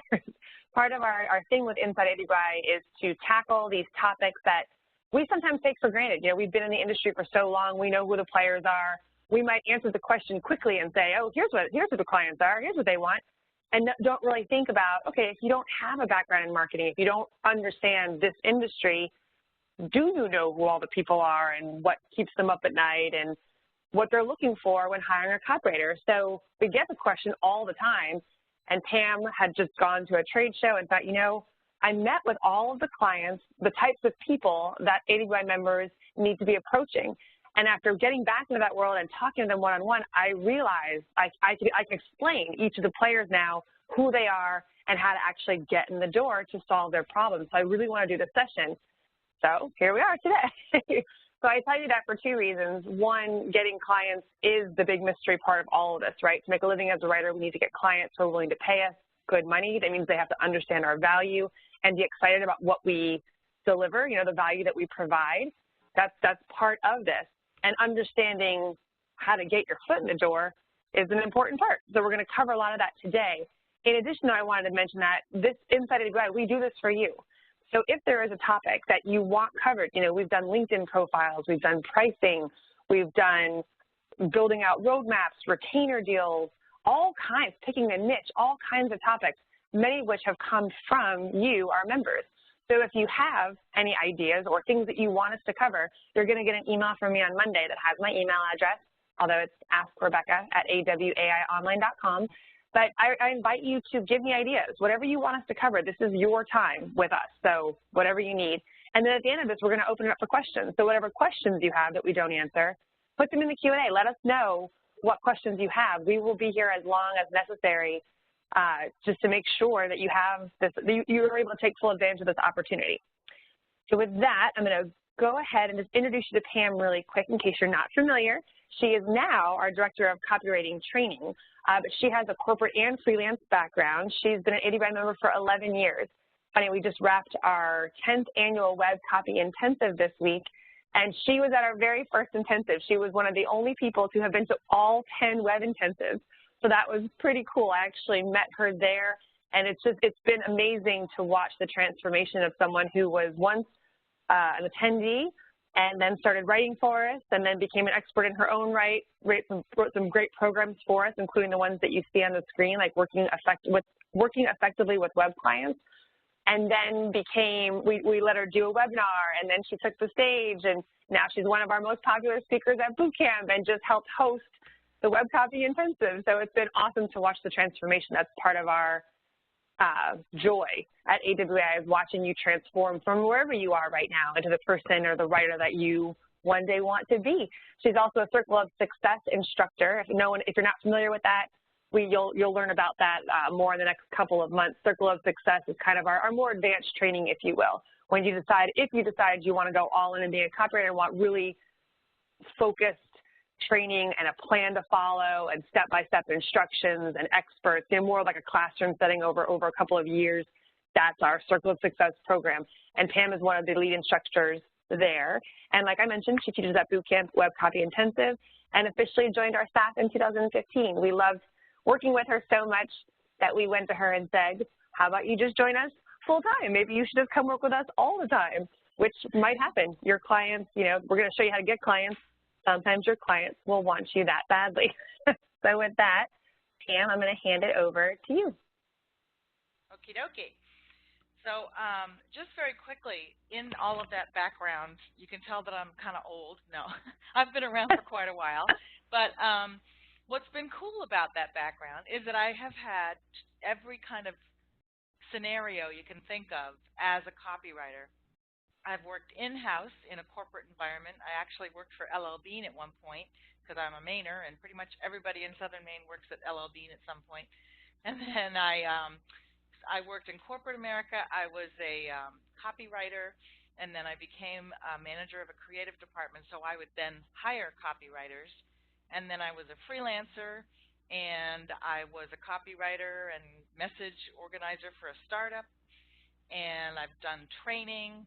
I've been part of virtual teams, which you might have a chance to do, and we'll talk about that, where you meet a web company and they don't do copy, but they have a great client, so they need someone to come on board as a virtual team member, meaning they're not part of the permanent staff. They just come in as a contractor or freelancer. So I'm speaking from every single angle I can think of where you might end up being a copywriter. So that's what I wanted to talk to you about today, because every one of those angles has potential and also little differences and subtle nuances of what they need from you and what their understanding of copywriting is. So the whole thing that we teach at AWAI in order to be a successful copywriter is to know your prospect. And if you're a freelance writer or even an in-house staff writer, you need to know your prospect because it's a major factor in your success. If you're not writing directly to that prospect's hopes, needs, desires, what they're looking for, and you don't understand their situation, it's going to be awfully hard to convince them that you have the best solution for them. So, that goes for what you're offering copywriting clients as well. What do you know about them? How can you actually... Hey, Pam. Go ahead. Sorry. Volume is a little bit low. Can you get closer to your mic or speak a little bit louder? Yeah. Cam had me turn it down earlier. Is that better? I'm so loud, everybody probably turned down their speakers, and then you came on and sounded normal, which sounded fake. So thank you. I'm sorry. I'll try to be louder. Is that better? That's perfect. At least it is for me. Can I get like a thumbs up from everybody? If that's Better, good, raise your hand. Can you hear her better? I'll keep talking for a minute so I can... Okay. I think it's better. All right. Sounds good to me. Good. Awesome. Thank you. I apologize for that. Yeah. So what I was going to say is it's critical to know the client's mindset, because how you speak to them when you meet them in person, when you are writing your web copy that's directed to them, when you're chatting with them possibly on LinkedIn, you want to know what they're thinking about and how you can help them. So we're going to look at 5 different main client types that I've come across in my career, and the things that they're looking for specifically, some insider tips on how to approach them, and then we'll have time for Q&A, of course. And as we're going along, the team is going to be looking at questions and answering them, but they also might be flagging some of them for me to answer. So I'll get to those at the end of my talk, and I'm going to ignore them for the moment so I can get through all the slides and make sure I'm covering everything that we need to for you. Okay, sound better? Does it sound better, Rebecca? It does to me. They're still saying it's a little bit quiet, so just if everybody could adjust their volume on their phones, what they're listening to, that might help as well. It sounds good to me, and it sounds good to a lot of people. So I think we just might have some low volume. Again, I think everybody probably turned it down when I started talking because I'm loud. Okay. One person is saying it sounds raspy. I'm not sure how to change that, but if he's the only one, I don't know. Just keep going. Just talk up as loud as you can. You sound good. That just means sexy, Pam. Oh, okay, yeah. Like Jessica Rabbit. Okay. So, like I said, I've been in many situations. This picture here is with one of my clients at a trade show, and they are people who have a small, very successful business in a super narrow niche, and they have a marketing director, but they don't have an in-house copywriter, and they're not really all that familiar with different types of copy, web copy, search engine optimization, email, landing pages, all of that. They've done catalog marketing for a long time. They had a website that was okay, but together I have helped them a lot with blogging and other things, new website copy that has really made a huge difference to them. So this is one kind of client you might have. So, you also might be a freelancer where you're just doing projects one at a time. You might be a freelancer where you're on retainer for a year to do, X amount of copy each month, 5 blog posts, several web pages, a couple of email campaigns, maybe a monthly e-newsletter. So that would be a retainer agreement where you get paid a certain amount a month on contract. And then virtual, again, I said there are web firms that brought me in, or there was one B2B, business-to-business ad agency that brought me in to write specifically direct response copy because they had copywriters that wrote more sales materials like trade show materials and advertising, but not specific web, direct response. And like I said, I have hired copywriters, and I do at AWAI. We need blog posts and other kinds of copy all the time. So when you're thinking about your own clients that you want to try to attract, first think about, ask yourself this: what kind of client do I want to work with? Do I want to work with a marketing director at a mid-sized company in a field that I love? Do I want to work one-on-one with ad agencies? You know, what type of business do they have? What type of industry are they in? For example, I work in the pet industry and the veterinary world. I know other writers that work in manufacturing and corporate safety and food and wine. I met someone the other day who wants to work as the craft beer copywriter. How fun is that? So then you have to think about, what is he or she looking for specifically? What kind of copywriting? So are they looking for online? Are they more of a sophisticated direct marketing publisher that needs tons of really cool long-form sales letters? And then what are that person's struggles and hopes? We're going to go through that in a minute. But for your own specific customer, you know, what would be that person's struggles and hopes? And then what major pain can you solve as a professional? One thing I want you to keep in mind as a copywriter, whether you're new or very experienced, is that most clients don't know much about copywriting or content marketing or any of the different types of platforms. They don't know much because they're trying to run a business or a marketing department. They're not spending a lot of time learning the craft of copywriting. So you have a lot more power and value than you think. So I just want you to keep that in mind. The overall demographic profile, in my experience, looking across the whole landscape of hiring clients, they're generally 35 to 55 plus. They're not going to usually be a lot younger than that because they haven't gotten to the level where they would be hiring copywriters. Usually, this is a sweeping picture. There are exceptions, of course. It could be male or female. The person usually has a college degree, perhaps even an MBA, Master's in Business. It's usually at the professional manager level, or it could be a business owner. In the case of a smaller company, you could be working directly with the business owner. It could be that they are a business-to-business industry supply company. For example, people who supply parts to manufacturing facilities. Couldn't come up with that word. They could also be business to consumer, selling directly to consumers, either online or in retail stores, that kind of thing.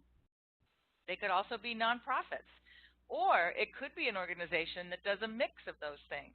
Like think about Staples, for example, the office supply store. They sell direct to consumer and they sell to businesses. So, you know, it depends on what you're looking for, but this is the overall profile. They could be located anywhere, and that's the beauty of what we do. We have a chance to work with clients anywhere in the world. And many of our copywriting members do. They work with clients in Germany or Japan or Canada, US, anywhere. It doesn't matter now because we're all online and we all have the tools to work with each other. And then the biggest thing that it's important to keep in mind is that probably every client you're going to come across is an extremely busy professional who has a lot of pressure that isn't related to copywriting or content. It might be, you know, meeting with bosses once a week, managing staff, making sure campaigns are scheduled for the year out, making sure budgets are being met. So there's a whole lot of complexity to their jobs. And quite often, like I said, the client you're going to talk to most likely will have little or no knowledge of what makes copywriting really work well. So you're going to be their guide. You're not just going to be kind of an order taker copywriter where they say, we'd like 6 emails, and you go, yes, okay, I'll write them, and they'll know exactly. I mean, you really are going to have to work with them as a guide, and it's fun, actually. You're going to be seen as a hero, an advisor, a trusted ally, because you know what works in copywriting and they may not. And you can also suggest testing. So So let's look at these 5 different types. The first one is something I'm very familiar with, is a marketing or marketing communications, which we call MarCom, director in a corporate environment.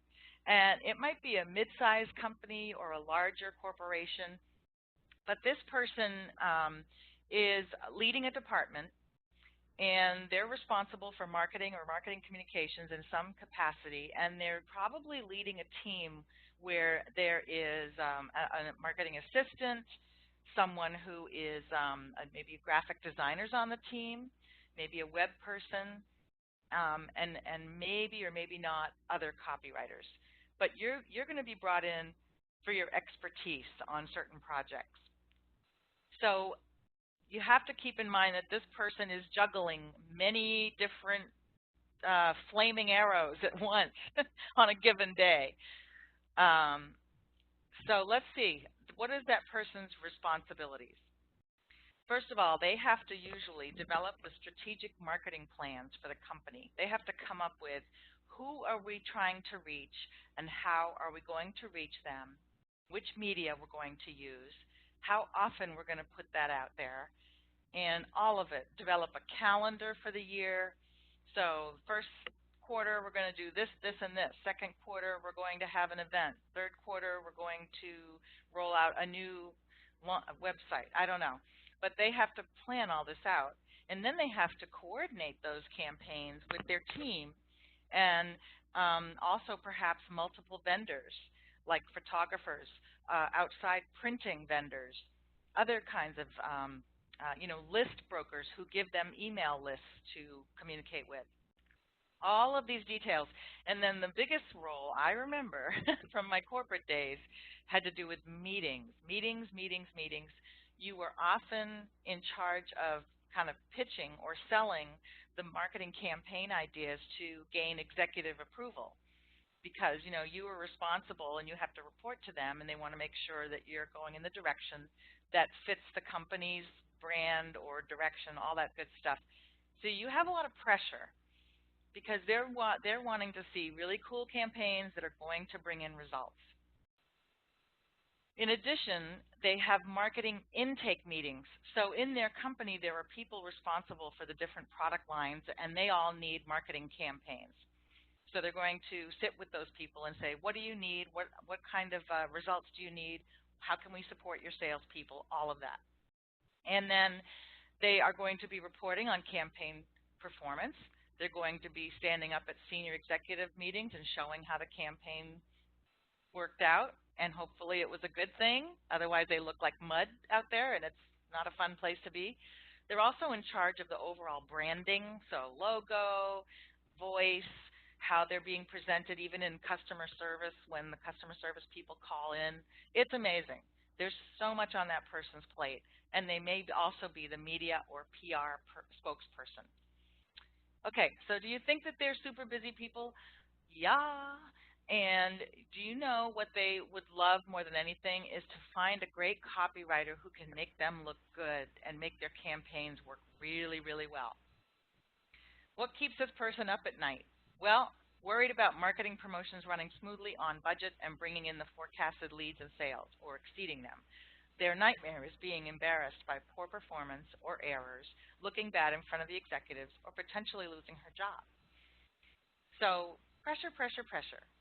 You have to think about that when you're approaching them, and you're going to be the person that relieves a lot of that pressure for them through your messaging and copy. Okay, very briefly on chief copywriters. Now, this is a role in a direct marketing company like ours, and like Agora and Oxford Club and Rodale Publishing. Those are really savvy direct marketing companies. Their role is similar to marketing directors, but they know what works in copywriting, and they're actually always testing things to improve results. This means that they constantly need fresh ideas to test. So they're different from marketing communication corporate people who really don't have the mechanisms to test different copy variations or anything. So they may not need as much copy as a publisher would, because the publisher here is going to be always needing fresh ideas. And then they track the results and they report on them almost daily. Now, what keeps the chief copywriter up at night? Well, there is intense pressure to always improve results, and there's an uncertainty. Is the copy working? Is it going to the right list? Could we be bringing in more leads and sales? Are we meeting our projections? You know, there's, if you're not familiar with the word control, there are, in the publishing world or any kind of direct marketing world, the sales promotion that's currently working the best, whether it's a long sales letter or a landing page or even a small Google ad, they always want to be beating that because it will mean more leads and money. So, you know, how can we always work on beating that control? It's always on their mind. And their nightmare is flat or lower responses or sales or not driving steady, healthy revenue. That's their nightmare. Again, copy is going to be a major part of their success here. Then we have the small business owner or manager. This will likely be a local retail or service firm, such as the CPA firm here. That's a main CPA firm, small firm, maybe 12 people on staff. Or it's a small online company. Like a lot of startups are small online companies, or there may even be small online companies just, you know, who prefer to sell only online. Or it might be a consultant. They wear many hats beyond marketing. They're running the business. You know, they're running everything, overseeing just inventory. And if it's a retail store, they might be overseeing their product displays and staffing and all those things. So marketing and copywriting is very likely to be a mystery to them. They know they need to be out there, but they're overwhelmed. So we can be a superhero there. Their responsibilities, like I said, if they're retailers, inventory, cash flow, staffing, I'm not going to read every one of these words because my eyeballs are starting to cross when you think about all the things that the small business owner or small business manager has to think about. It almost makes your head hurt. And in a service firm, they might have to do all that, plus they have requirements for continuing education or CE, certification, licensing. Like I work in the veterinary space, and veterinary professionals have to get continuing ed credits every year. So they're always thinking, okay, I have to keep advancing my expertise and then also run this business and be profitable. They have limited knowledge of copywriting, online marketing, social media, search engines, and they have limited resources to manage it all. They have to trust vendors like us. They have to. A veterinary practice, a CPA firm, they're not going to have a marketing expert or a copywriter on their staff. So they have to trust that they can find someone on the outside who will help them. What keeps them up at night, it's mostly their business concerns, you know, competition, trying to do everything, bad vendors that let them down. They're not showing up in Google. They're losing customers. They're letting the company down. And their biggest nightmare is marketing the wrong way. It's overwhelming to them now with, you know, gosh, so many different options. And they don't want to waste time and money trying to keep up. And they worry about sliding backwards because they can't keep up. So we can help them. Here's a fourth category. Ad agency creative director or ad agency account executive. That's what CD and AE stand for. Ad agency creative director, he or she will be overseeing the creative campaigns. They have to come up with campaign ideas and copy that will deliver so that they can make clients happy. The account executive may be someone that you also talk with, and they're in charge of the client and making sure they're like the client liaison between campaign, you know, creative campaign development and results, and then talking to the client back and forth. The ad agency usually has an entire team to work on strategy, design, copy, media buying, but they may not have a copywriter with specific skills that are needed today for online marketing. For example, I worked for a while with a B2B, business-to-business marketing agency out west who found me online and asked me to be part of their team because they had a copywriter in-house, but that copywriter didn't understand direct response or website search engine optimization, SEO.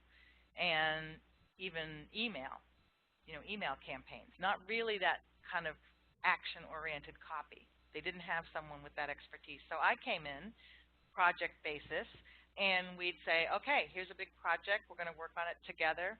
I actually met with the creative director and the account executive to hammer out the details so that I could ask questions and get the right information to do a good job. So these are people who were so happy to find me because it made them look good to the client, and they knew the campaigns were going to be done properly. So the creative director, in addition to overseeing the creative campaigns, they have to pitch or sell that creative to the account executive and the client. So all the ideas that they come up with, they have to pick the top ones and then show them to the client, and they have to, convince the client it's the best way to go. So there's pressure there. And then they're responsible for flawless execution of the campaign. So if it's going to be a website launch, that better be a fantastic website launch on budget and on time. And then they need to deliver results that make clients happy. And then the account executive is working on campaign strategies in a bigger picture where the creative director is just working on the messaging or the cool way it's presented. They're working on, the account executive is more involved with scheduling, monitoring the landscape, making sure everything is fitting into a bigger grand scheme, making sure everybody at the client's company knows what's happening, all that good stuff. And they also just day-to-day work with the client to get the information they need and provide the information the client needs. Hopefully I'm not going too fast, but I want to make sure that we have time to answer lots of questions because there's a lot to this. But what keeps... And if I can jump in just real quick, because we are getting a lot of questions about just like the hiring process. So we're going to talk about all of that at the end, what it looks like. Do they come to you? Do you come to them? One thing I just wanted to, since I had this opportunity, one thing I wanted to point out that you had said early on, you made a comment before you went into the individual hiring people. You made a comment like you're the guide. They look to you, and that's a great position to be in. That might actually sound overwhelming to some of you on the call if you're brand new to this, that they might be looking to you to guide them. They oftentimes know what they want, but remember, you have access to all of our materials. You can literally teach our stuff, take our programs, learn it yourself, and then use it as your own methodology or system or process for working with clients. You can literally take something like the 4 Ps in our accelerated program for 6-figure copywriting and explain that to clients of how you're going to use it to ensure that your copywriting hits the mark. So if that felt overwhelming at all, know that it will get easier as you go, but you have access to all these amazing resources through IDIBRAD that you can use to turn around and basically teach and or guide clients through this process. And we help you with all of that stuff. So just wanted to point that out.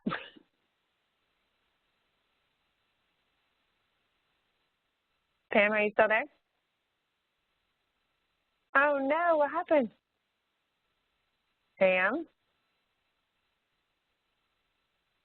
Pam, if you can hear me, we cannot hear you.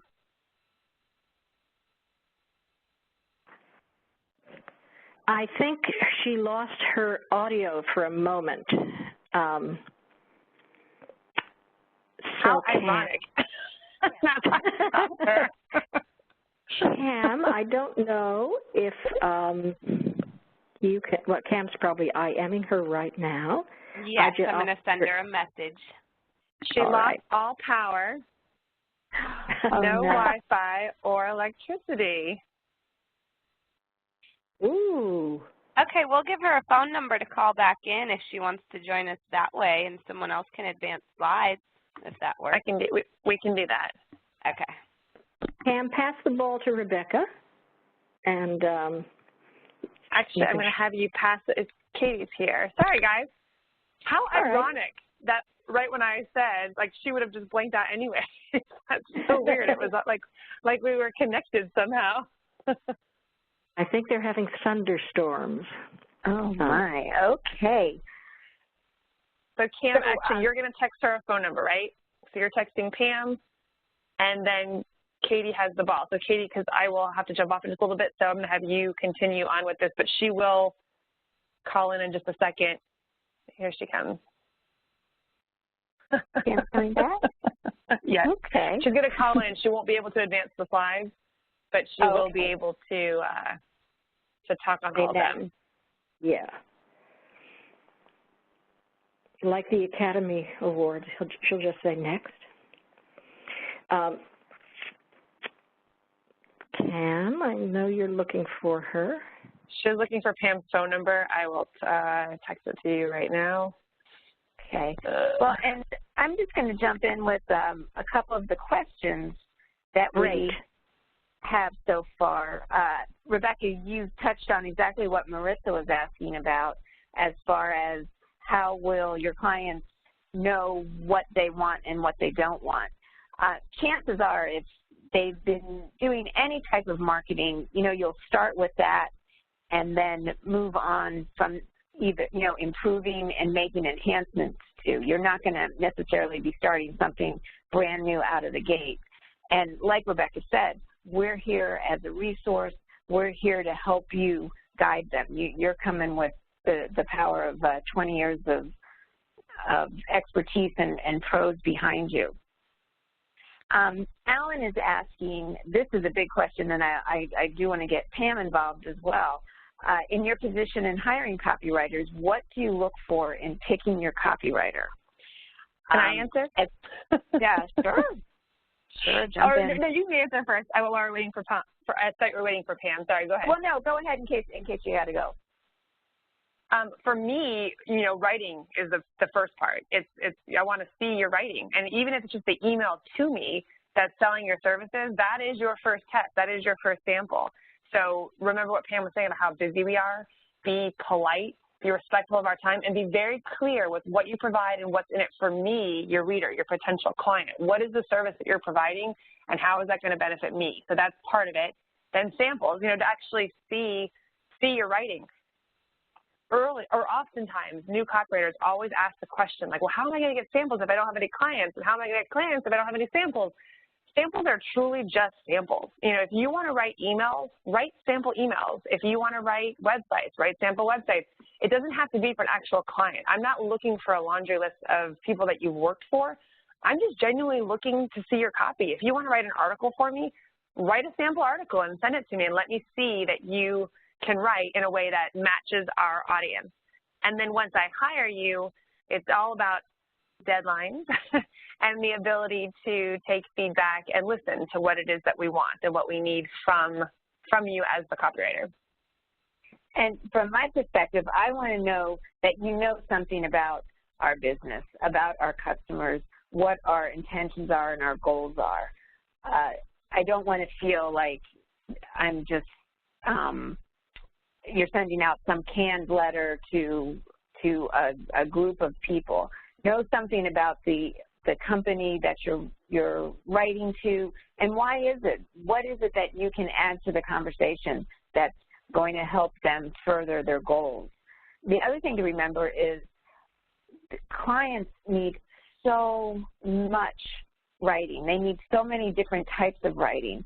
So think about that too as far as entry points. It doesn't necessarily have to be big, long sales letters. It could be editorial. It could be emails. It could be ads. It could be things for their websites or special reports. The other huge thing as far as writers that stand out to us are people that come with ideas, that come knowing where there are maybe holes in what we're providing our customers and are coming up with a solution to help with that. Somebody that is very familiar with the industry as a whole and brings that type of insight. Copywriters are such curious people, and I want to see that curiosity in action and see how it translates into helping us deliver our message. Hope that helps. Pam is back with us. Hi. Oh, hey, Pam. I am so sorry. The whole street, the power just went out. It happens. It happens. Okay, so I'm going to. I'm going to advance the slides. Do you have anything more on number 4, ad agency, CD, or AE? Did we finish what keeps them up at night? No. Okay, let's talk about that. That's slide 19. Yes. And you guys can hear me all right? I'm so sorry. Yep, yes. We're good. Just keep going. Go. Okay, groovy. We can do this. We have the technology. All righty. So the agency people are very vulnerable to client success. Basically, I've worked for ad agencies, and you live and die by the client being happy. One client can wipe out half of the staff in an ad agency. It can be that serious. So, plus, practices, ad agencies have really big overhead quite often. They have a building they're renting. They've got all the costs of running the building. They've got the cost of having staff and paying salaries and all that good stuff. So there's a lot of pressure to get clients and then deliver results. Their biggest nightmare is that a campaign will fail, or a client will be upset or angry, or they'll actually lose that client and that revenue. So, consider that. When they're hiring you, they're excited to have someone that will make them, just keep humming along. We can go to slide 5, the owner of a web or design or consulting firm. This is usually a sole proprietor or some kind of tiny business where and the example here is my friend Deanna, who is a designer. She owns Hatch House Design. It's a graphic design company. Now, Deanna does not have a copywriter or any kind of team at all. She is her own business, and she pulls in who she needs depending on what her client is asking her to do. So, for example, she'd pull me in to write copy if she got a new client that needs a set of brochures or any kind of trade show materials or any kind of project, really. So that virtual arrangement works really well because they don't have a big overhead. It's very likely that most of these kind of professionals are working at home or in a very small office. They don't have staff that they have to pay. They don't have other issues of running the business. It's very simple, but they absolutely rely on different vendors to come in as needed.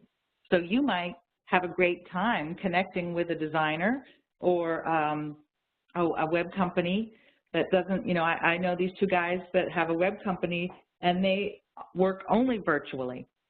They do the design and the programming, everything else they hire out, designers, writers, all of that. So you can have a lot of fun doing that together. You can go, pitch a client together. So try to look out for those opportunities. Now, the thing is, though, just like ad agencies, they do need to provide exceptional results, and they do need a steady client or project base. So they still, just like the ad agencies, live and die by having happy clients. So let's go to the next slide. What keeps that person up at night? Well, they're singularly responsible for making sure business keeps humming for them. They have to have steady earnings and happy clients. It might be hard to land clients because it's just one person, and they, once they get a big job, they might be so busy doing that the pipeline might be a little bumpy. But so it's critical for them to underpromise and overperform at all times so they keep the clients they do have. Their nightmare, again, like ad agencies, is a failed project, an angry or lost client, and unstable cash flow. However, when you work with people in that area, you don't want to just rely on them. You want to have several different types of clients, because if they do stumble or lose a job or anything like that, you don't have to sweat it. You've got other stuff in your pipeline. But it can be beautiful when you get a call from someone, hey, I see that you're a copywriter in the software industry. I'm a web developer in the software industry. Maybe we can get together and work on some projects. So that can be awesome. Now that I've just explained the 5 types, even with electrical issues here, something important to keep in mind is that all 5 types of these clients are marketers generally, and they need you. They need a you. a professional copywriter they can trust to do a great job. So you have, I hope that you're excited and not intimidated by this, because this means you have many different opportunities to reach clients who need you. It's not just the big companies. It's not just the direct response publishers. There are a wide range of company types and client types that you can work with. So I just wanted to make sure that you feel actually encouraged that there's more opportunity than you thought. All of these clients are looking for a copywriter who will be a professional, and that's what these bullets here cover. You'll quickly get up to speed on their products and their company. They know you'll ask the right questions about the client's audience and the mission. You'll be someone who offers ideas in a cheerful and proactive manner. Gosh, I mean, at AWAI, we love getting ideas on new, blog posts or sales promotions. So we bring them on. They want someone who will write effective, results-oriented messages, who knows how to, and that's something you can absolutely learn through us.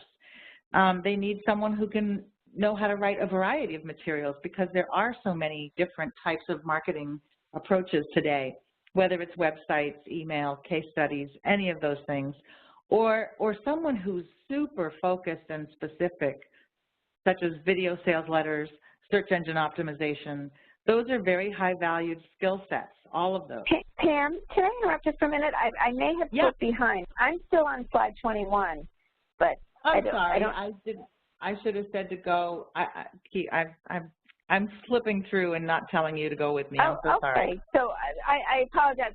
I did jump ahead, but then I didn't want to get ahead. So 22 was basically what do all 5 of the client types have in common, and then 23 is the list I'm going through. Okay. I apologize for that. No, I'm we'll get in a groove here. Yeah, we're getting the groove. Okay, getting the groove. Okay. So all of these things are what clients are looking for, basically. A professional who will do all of these things and just deliver clear, clean, error-free copy to finish my list, and then to meet deadlines and budget parameters. So in a nutshell, they're really just looking for someone who's a professional that they can count on. And they don't have to worry about not meeting deadlines or not having what they need for copy. And then we have a bonus on slide 24. And that would be if a copywriter has experience in the client's particular niche industry, they will feel like they've struck gold in finding you. And what I mean by that is a great copywriter can write about anything, pretty much. But if you're going into an industry to work with a client and you're not familiar with the industry, there will be a certain learning curve that you'll need to get up to speed. And the client may or may not be excited to have to tell you about that. Like, oh my gosh, I wish you already knew about this industry. So now on job sites like simplyhired.com and indeed.com, a lot of clients are posting jobs where they really would prefer someone with experience in their industry. This little example here for Global Hair Brand, they're actually seeking a freelance beauty writer with a passion for hair trends, news, and education to write article content for brand blog geared towards stylists and salon professionals. They're looking for someone with experience writing hair and beauty content in the professional salon industry. So if you have a background in that, even if you haven't been writing a lot yet in that industry, but you have a passion for it and you're very stylish and you love following hair trends and style trends, you'll be a much better fit for them than someone who has no interest or background or experience in that niche. So that would be a bonus for any of the client types that we mentioned here. If you have experience in their industry, that is a definite plus. So let's move on to the fun part of, and I know Rebecca is going to help me and Katie too, on how to approach these different clients. First of all, when you talk to them, whether it's in person or through LinkedIn or through your website, you want to talk about solving their needs. And I think a lot of new copywriters on their websites say something like, I've always wanted to write, and I love to write, and I'm a writer. And it becomes all about you, the copywriter, which clients, you got to flip it to the client, you know, the prospect, the client, and what they need. So you could say, because I used to own a hair salon and I know everything about hair products, you can trust me to write the best hair salon copy for you.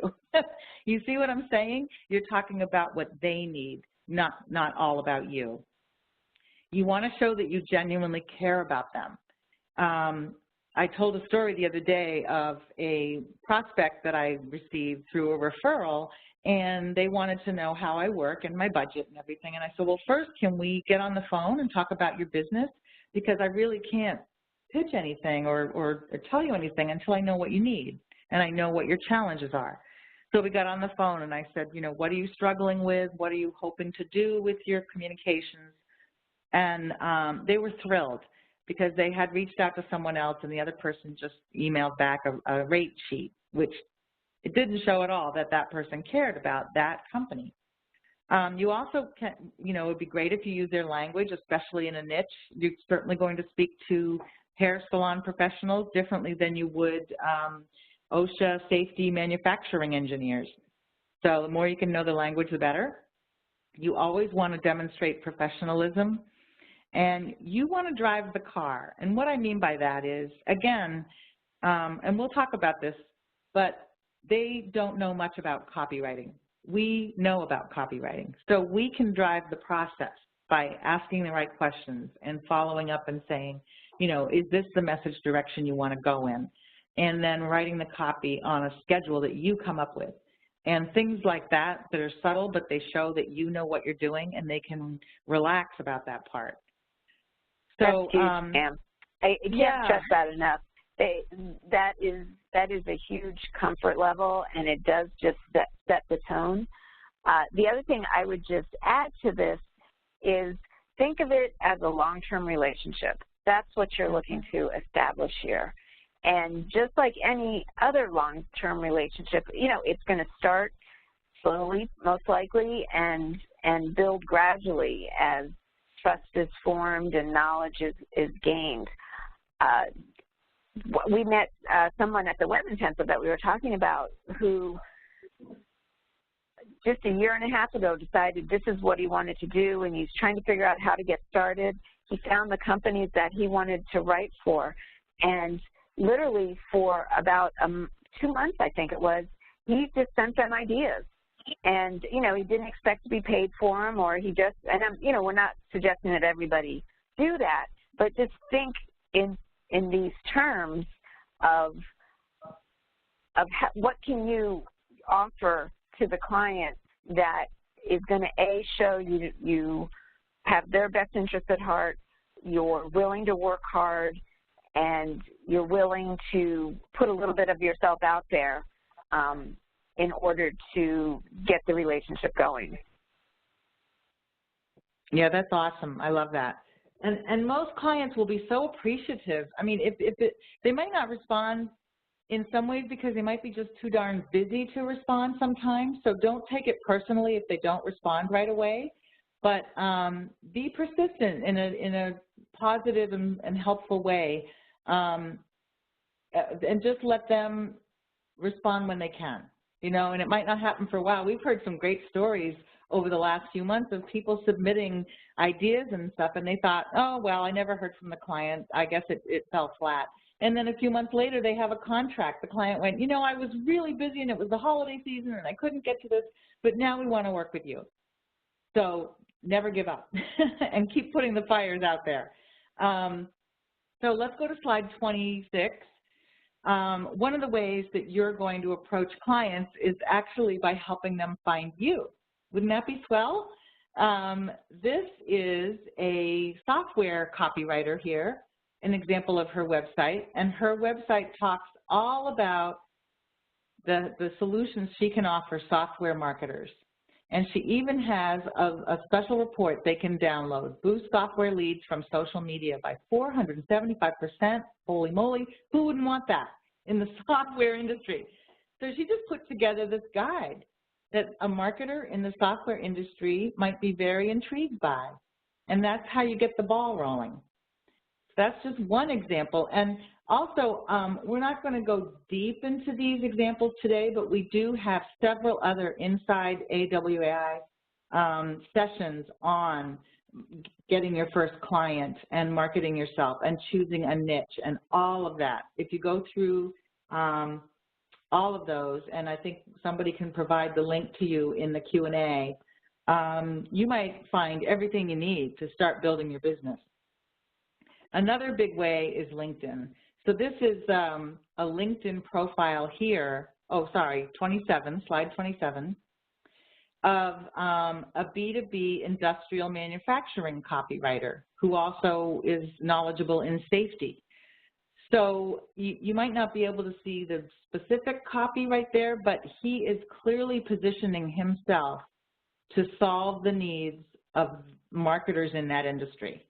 So if somebody is in the safety industry for manufacturing, he is saying, if you are in that field, I can help. I've been one of them. That's awesome. And then he has it under his name, and he has it under a photo or article or post that he's done. He is talking to that specific client.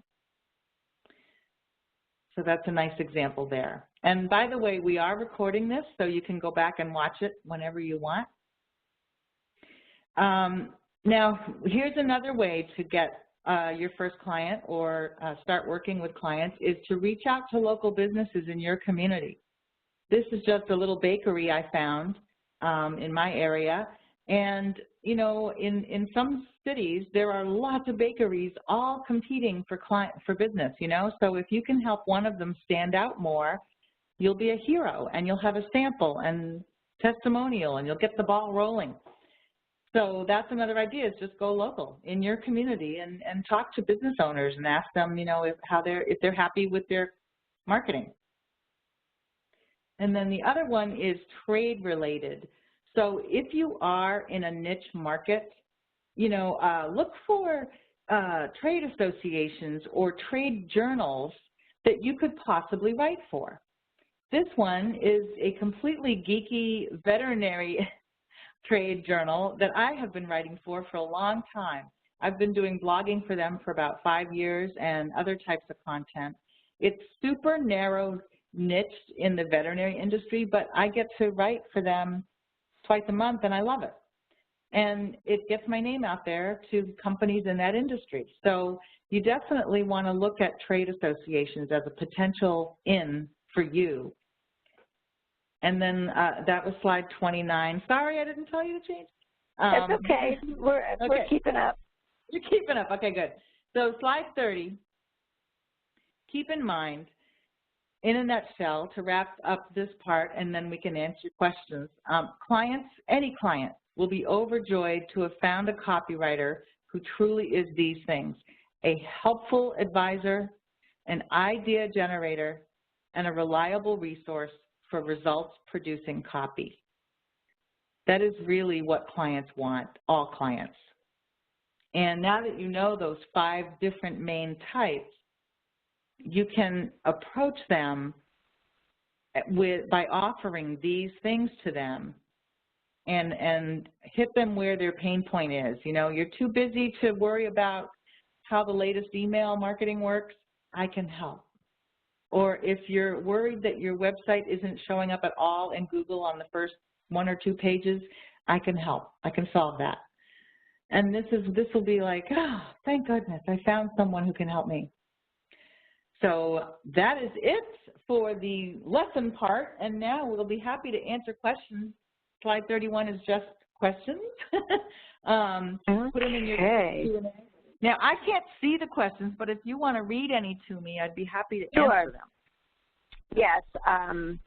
We answered some during our little hiatus there. Okay. But, Sue was just asking, quickly, can you share the lady's business name and email who does the web design consulting that you mentioned? Or do you want her sure, to contact you directly and you send that to her? Yeah, that's fine. It's Hatch House. It's just like it looked on the slide. Hatch House, H-A-U-S, because she's German. hatchhouse.com or hatchhousedesign.com. You might have to Google it, but then you'll find her. And her name is Diana. Yeah. William is asking, I sometimes see an organization's pain by visiting faulty web pages. Oh, Pam, this is right up your alley. Such as an about page that doesn't tell a visitor what he/she wants to know, or a product service description that's too jargon-laden. How should he approach them without being offensive? And Pam has this wonderful program called all about how you do audits of people's websites and then make proposals to them based on what you find, and it's a beautiful and very professional way of doing exactly this. But Pam, can you give us that answer in a nutshell? Sure. A lot of people ask me about approaching a website client that their website's in pretty lousy shape. The only thing I have to say is that hasn't worked really well for people because the client A doesn't know his website necessarily is bad. B might have he may have written it himself, but you have to be very careful. I was just gonna, he may have written it, or his son, his adult son who just got out of college may have written it and convinced his dad, oh, I can do this. Or they just spent a ton of money on design, which is a lovely design and the worst messaging on the planet, or you can't even find any copy. But they're gonna be defensive. So and they may not believe that it's broken. So here's the thing that is much easier is to find clients that already know they need help. That's it in a nutshell. I would not even waste my time on clients that don't know they need help because it's really hard to educate them and tiptoe around that defensiveness and get the money out of them that you feel you should. But through LinkedIn, and if you have a good website, and again, look through our archives, you will have clients coming to you and they recognize you. They might already be searching online for help. Like if somebody calls me and says, oh my gosh, our website needs a blog or we need new copy, and I'll say, how did you find me? I typed pet copywriter into Google. Ding, that's what you guys want to have happen. You want clients to come to you. So it's a lot better because they already are ready. They're already there. They're already anxious to hire someone who can help. And then there are also clients like us who have a Write for Us page on our website, and you can Google, I think, AWAI Write for Us, and you'll find that web page. Or maybe it's Write for AWAI that you could Google, because I don't have any capacity to tell you the exact thing right now, unfortunately, without Wi-Fi here. But and then you'll see where we actually invite people to submit submit ideas for sales copy and for blogs.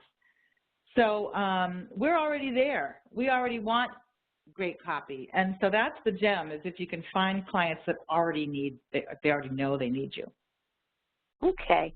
I do just want to remind everybody that we are recording this. This will all be posted, including the Q&A. So if there's anything you want to go back to, you'll be able to see the slides and listen to the conversation as well. Okay, Holly, I'm ready to start trying to get clients, and my niche is the travel industry, hotels, tours, etc. I can't decide whether to approach them via email or hard copy USPS. What do you think? I would say yes.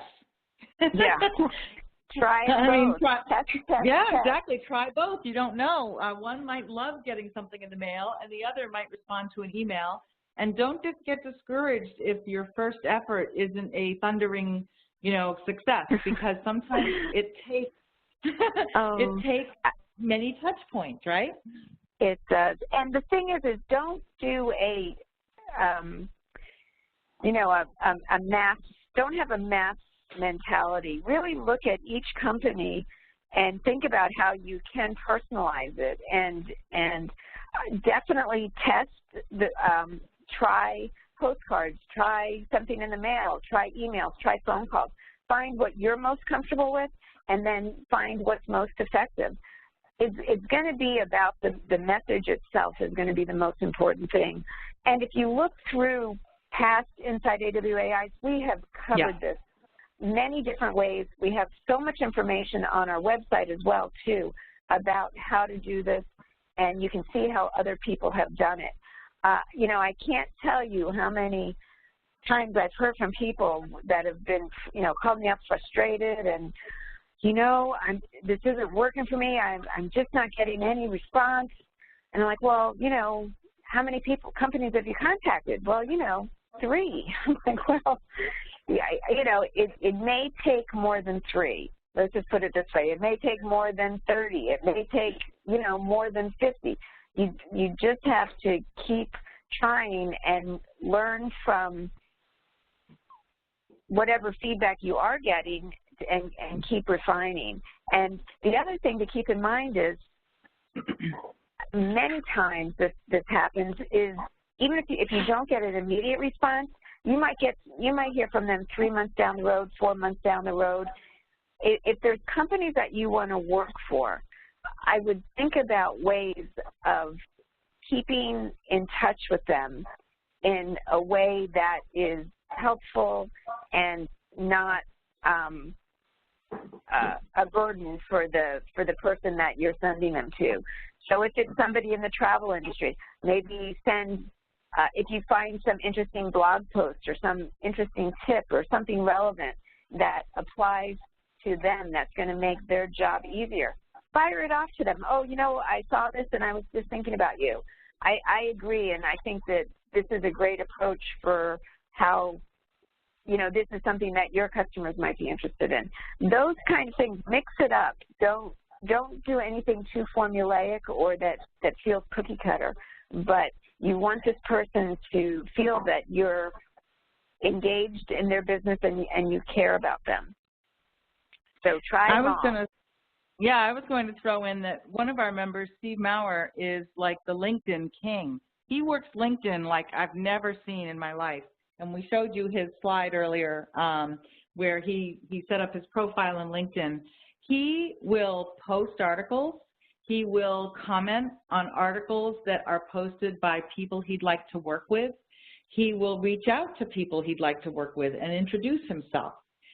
If you sign up for the premier version of LinkedIn, I don't think it's really extraordinarily expensive, but you can have much more access to people you'd like to work with and just reach out and say, hey, I'm a copywriter in your industry and I just saw this amazing article, or I just saw your talk at a trade show, or whatever it is, and reach out one-on-one in a human and helpful way. LinkedIn is miraculously working really well for a lot of copywriters now. So make sure you have a great profile that is focused on what the clients need and work it, because it's, you know, the free version isn't bad either. So. Okay, oh boy, I do want to get to all these questions. Is this a good field for part-time extra income? Is the energy and time investment huge?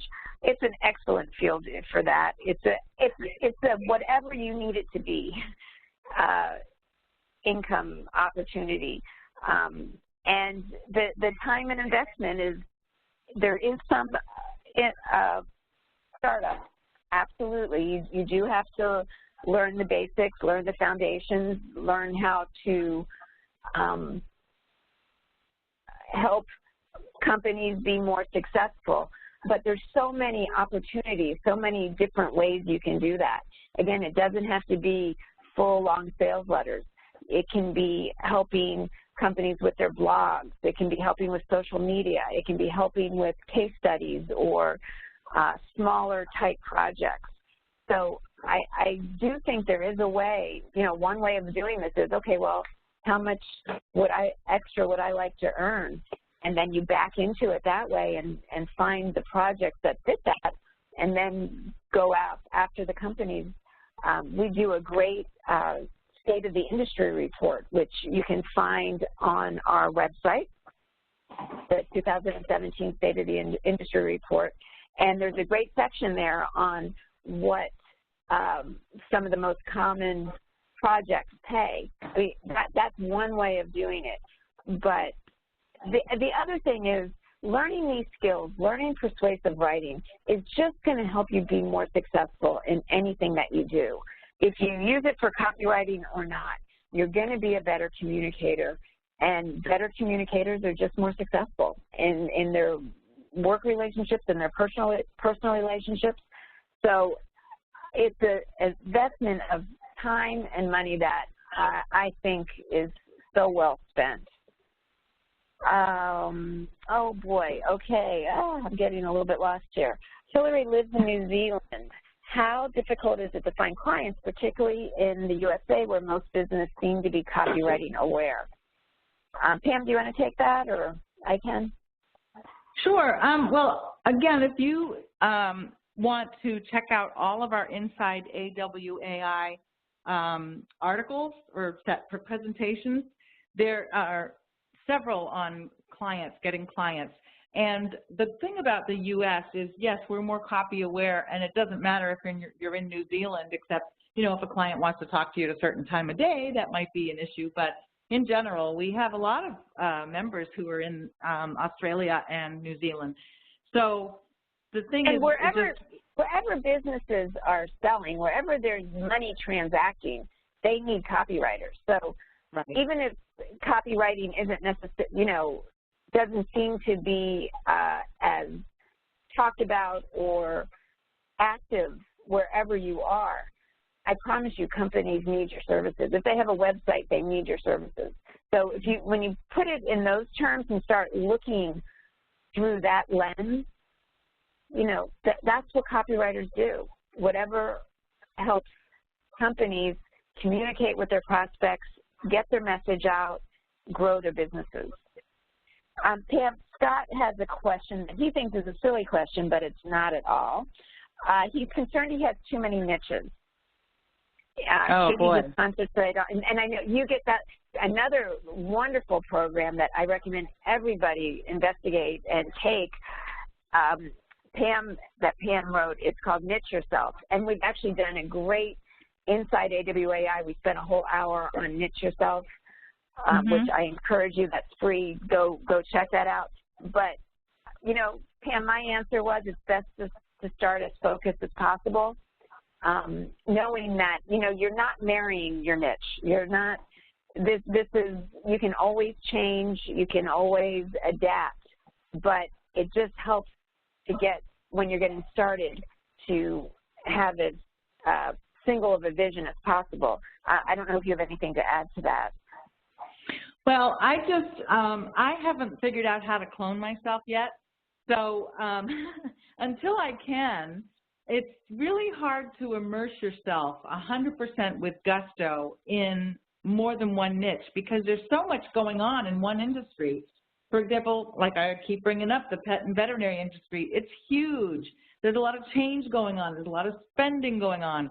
The industry has its own events and journals and websites and all of that, and it's a daily thing just to keep on top of that one industry so I can keep the momentum going with my work and my knowledge. And I don't know how to do that again with another industry and then again with another industry if it's, you know, as a human being. I just don't know how to do that. And hey, my electricity just came back on. Whee! So I always think of it as standing on, here's an analogy. I'm on a lake and I've got my foot on a boat dock and I've got my foot in a boat, and the other foot. And the boat is starting to slide away from the dock. Am I going to jump in the boat or am I going to jump into the dock? One or the other. You can't do both or you'll just do a split and fall in the middle. So it's a lot easier to stay in one niche. Okay, and Bill's asking, is it better to niche yourself by content or by type of writing? Well, it all depends. I mean, I think like I showed you the example of the beauty industry, people looking for a writer who understands hair salons and all that stuff, they're going to probably need a lot of different types of content. I agree. So you know, you could be the case study king if you want to, but then who are you marketing yourself to? It's kind of like the world, you know. It's really hard to, I mean, some people have done that and have owned that, but as far as who are you marketing to, it's a lot easier if you just choose an industry.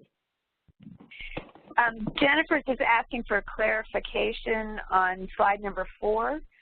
You had the book, this is ad agency, CD or AE, flawless execution on budget and on time. She's just asking for more clarification on that. On budget and on time? Doing a good job and doing it on budget and getting it on time, right? Well, basically with agencies, they have very, very tight, like companies, if they hire you, they have a little wiggle room maybe in their, you know, budgets or schedules because they're running it themselves. But with an ad agency, they have to answer to several different clients at once, because if they're, you know, a booming agency, they probably have at least 10 different companies that they work for. So they have to be really tight on their schedules and their budgets. And once you deliver the copy, they then have to produce that copy in the various forms that you wrote it for and on their schedule. So they have to back in and make sure what you deliver is giving them enough time to do their work and deliver it on time to the client. So that's all I meant, is they have got to meet schedules and budgets very tightly because they answer to those clients. Yeah. Oh, Pam, we got to answer this question. Okay. From Patty, and any suggestions on how to prioritize all these great ideas? Indeed, LinkedIn, your own web page, sending inquiries. I want to do it all, but well, I just don't want to start several things and not complete any. How many times have we heard that? Yeah, and I would say, in my opinion, start with all roads lead to your website. First and foremost, all roads lead to your website, and here's why. LinkedIn, which is fabulous, could completely change the way it works tomorrow on a whim. They could just decide, like Facebook does, we're going to change the way we do feeds, we're going to change the way your profile looks, we are in control of that. With your own website, you are in control of that. So you don't have to worry about some algorithm change or something. You just set up a simple website. You only need like 5 pages, the home page that talks to the client and how you're going to make them so happy. And then about you is your background and what that means to the client. Then you'll have a page of maybe samples, a page about your services, and a contact page. That's all you need to start with. And then, you know, polish up your LinkedIn in a weekend, your LinkedIn profile, and start connecting with people, you know, every a week. You know, it doesn't have to be this major effort to do the LinkedIn thing. But LinkedIn is going to link back to... I got a quick question from Leanne that ties into that. Should a LinkedIn article be different than a blog post on your website? Just if you could put that in to the same answer. No. Yeah, it can be the same. You can actually repost a blog post in LinkedIn. So it can be the same content, really, and just shared in LinkedIn. But what I was going to say is your LinkedIn profile should be linking back to your website. And if your website's not ready, that's not good. So website comes first, then LinkedIn, then start building on other stuff as you can. Okay. In my opinion. Yeah, I totally agree. Keith is asking, what are some of the best ways to search for potential clients online? He's looking for emails, phone numbers of the decision makers. There's a gold mine for you. It's called trade shows.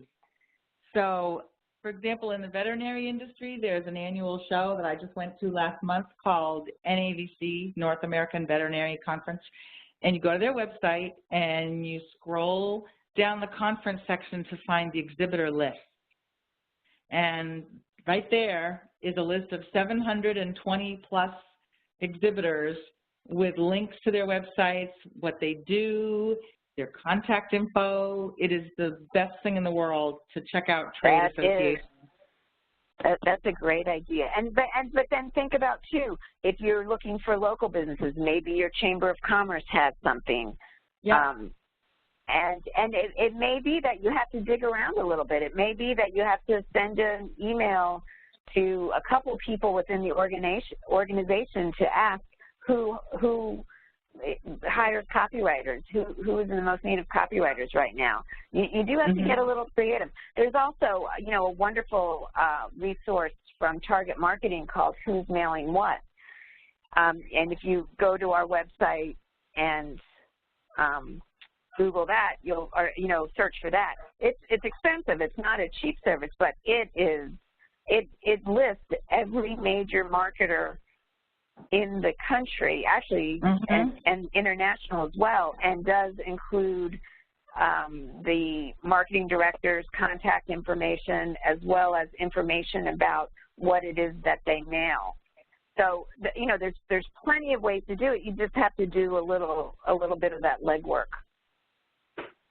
Okay, we're getting lots of thank yous. I was going to say, it might be worth investing if you get a good client that then pays for that investment, like in one project. Exactly. Or if you want to write for magazine subscriptions, or if you know that you want to write for, some very targeted niche that does a lot of direct response, they're going to be in that directory. It's totally in there. I think,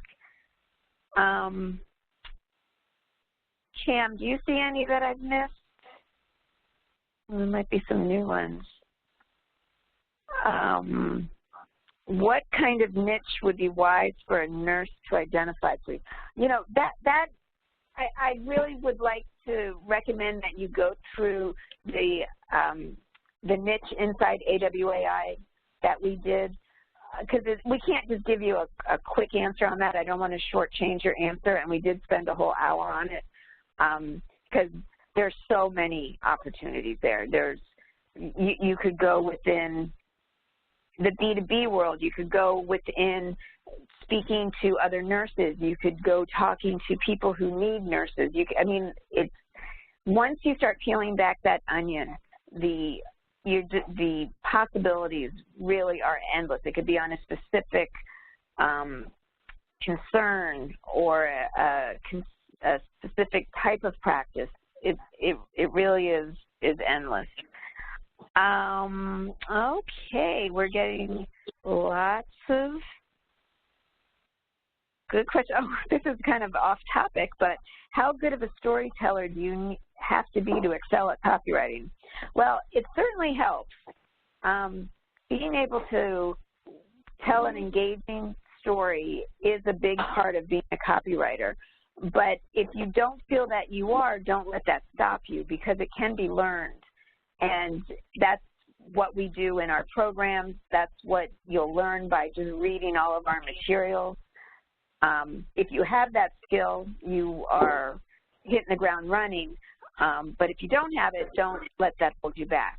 But it is important, because that's a big part of how we communicate, and copywriting is all about communication. Oh boy, okay, well, thank you for all these great questions. Oh, here's Leanne. Her niche is home improvement and design, and she's going to that trade show real soon. Yippee!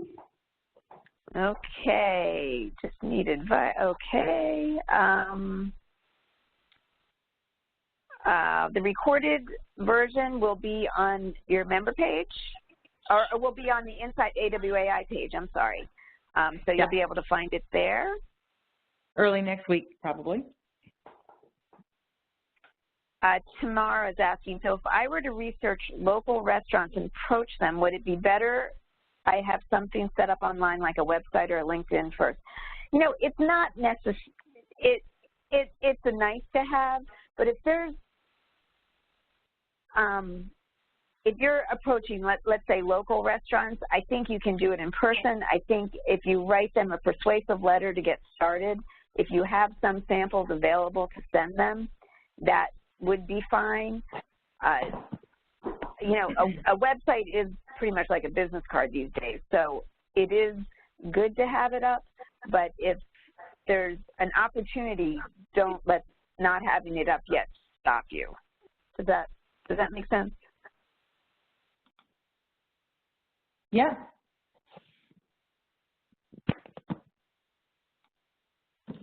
Okay. You're welcome to David and everyone else. Okay, last question. This is going to be it. How do you show people that you understand a type of copy without getting suckered into promising that your copy will accomplish something in particular? I'm worried about not having a satisfactory answer if someone is you know, you're dealing with professionals here. They know that this isn't a magic bullet, and that some things are going to work and some things are not going to work. There's no way you can guarantee results. All you're going to do is help them improve their business. So you just, and if somebody were to ask you, nobody would even ask you to guarantee anything. You're just going to do the best. You're going to learn. You're going to test. You're going to keep improving. And that's the mentality of the clients you'll be working with. Pam, do you have anything to add to that? I have to apologize. I was reading the other questions. Okay. This was, you know, if how do you show people that you understand a type of copy without getting suckered into promising that your company will accomplish something in particular? Marcia's worried about not having a satisfactory answer if someone is super anxious about results. And I'm just saying, you know, everybody's going to want for a winner and hope for a winner, but it's not going to be where you are forced, you know, the expectation is that you're going to necessarily deliver X results. It's, you test and you learn and you improve as you go along. I think it's more important that you, I'm sorry, Pam. I think it is important at the very beginning of any project that you do have a clear understanding of what the client's goals are, and you have that conversation with them, and that's when you adjust expectations. And if they do have something that's unrealistic, well, you say that at that point. But I can't imagine being in that situation, honestly. You know, 30 years in this business, I can't imagine that being a conversation that happens. Right. Well, in the web example of trying to move up in Google results and things like that, there are no guarantees because Google does kind of what it wants to do as far as how it decides to rank certain pages. You could write beautiful content, but if the competition has been around longer, they may get ranked higher just because of their longevity. So there are all these wacky things, and you know, people who guarantee top rankings, that's only through paid ads. You cannot guarantee, you know, just regular web pages are going to move up to the top. But you can, what I do in that case is guarantee that I'll do my best work based on the best practices and, you know, what other companies have seen happen once they apply really good copy to their website. And, you know, and I make sure that I guarantee that they're happy with what I did, my writing work. But results are really hard to guarantee. Even in the measurable world of direct response, it's hard to guarantee anything. And people really don't expect it. Right. I've had that question maybe twice in 10 years. Yeah.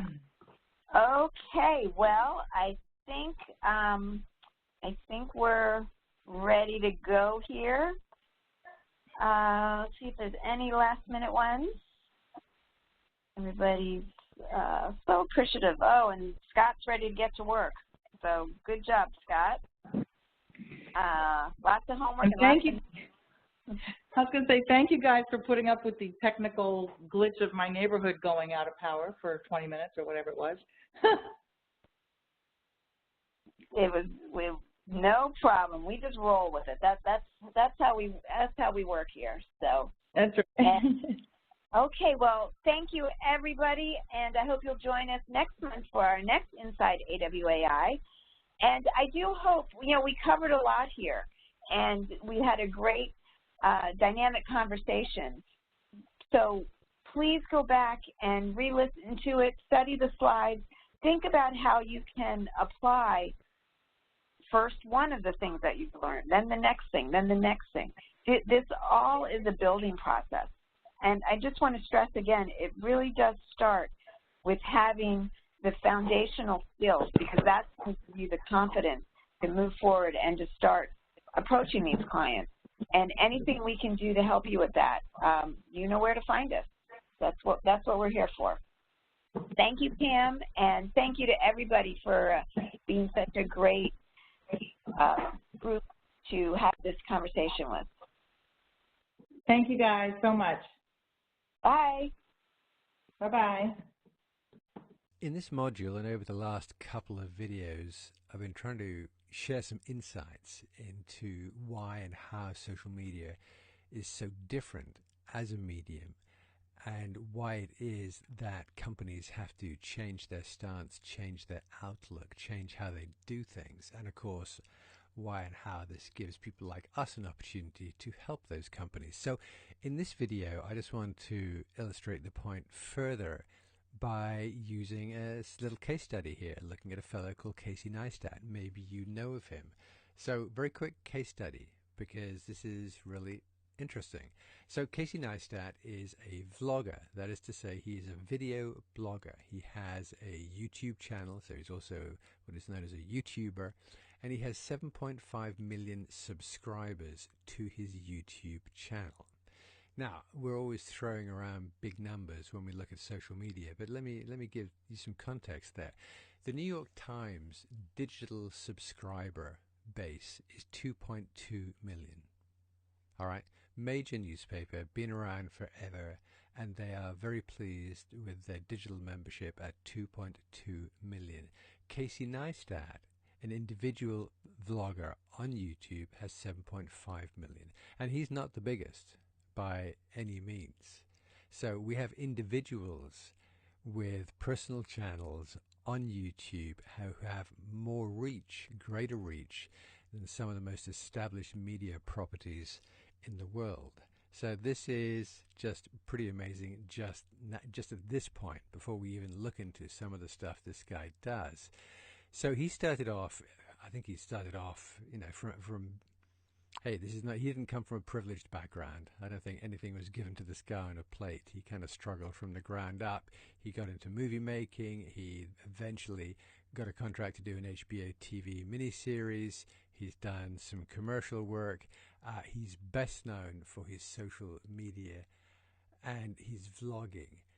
And hey, this is just a huge change. This is one individual following a passion of his, which is basically videos, and working his way up. And it's interesting because the trajectory of his career started off in a fairly established, regular way.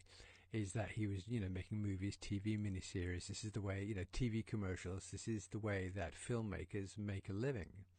And then suddenly, and I've listened to him talk about this, and it was not some master plan. It was just something that happened, and as soon as he felt it really take off, he kind of went with it. But suddenly he was sort of shifted from this traditional direction and life of a filmmaker into something totally different. So let's look at some of the power here. I mean, this guy has phenomenal reach. You can get to the CaseyNeistat.com website, and it's just a homepage. There is no website. He's not a web-based kind of guy. It's all social media. So you can go to his YouTube channel, go to Twitter, go to Instagram. In total, you've got 11.4 million people there paying attention to Casey Neistat and the videos he creates. And that's what he does. He doesn't write articles. He doesn't write blog posts. He just creates videos, probably 3 or 4 times a week, and he posts them to his YouTube channel. So the numbers, hey, they're impressive, and it's fascinating to watch this guy and see how he does this. And incidentally, he is a very good videographer when you look at his work.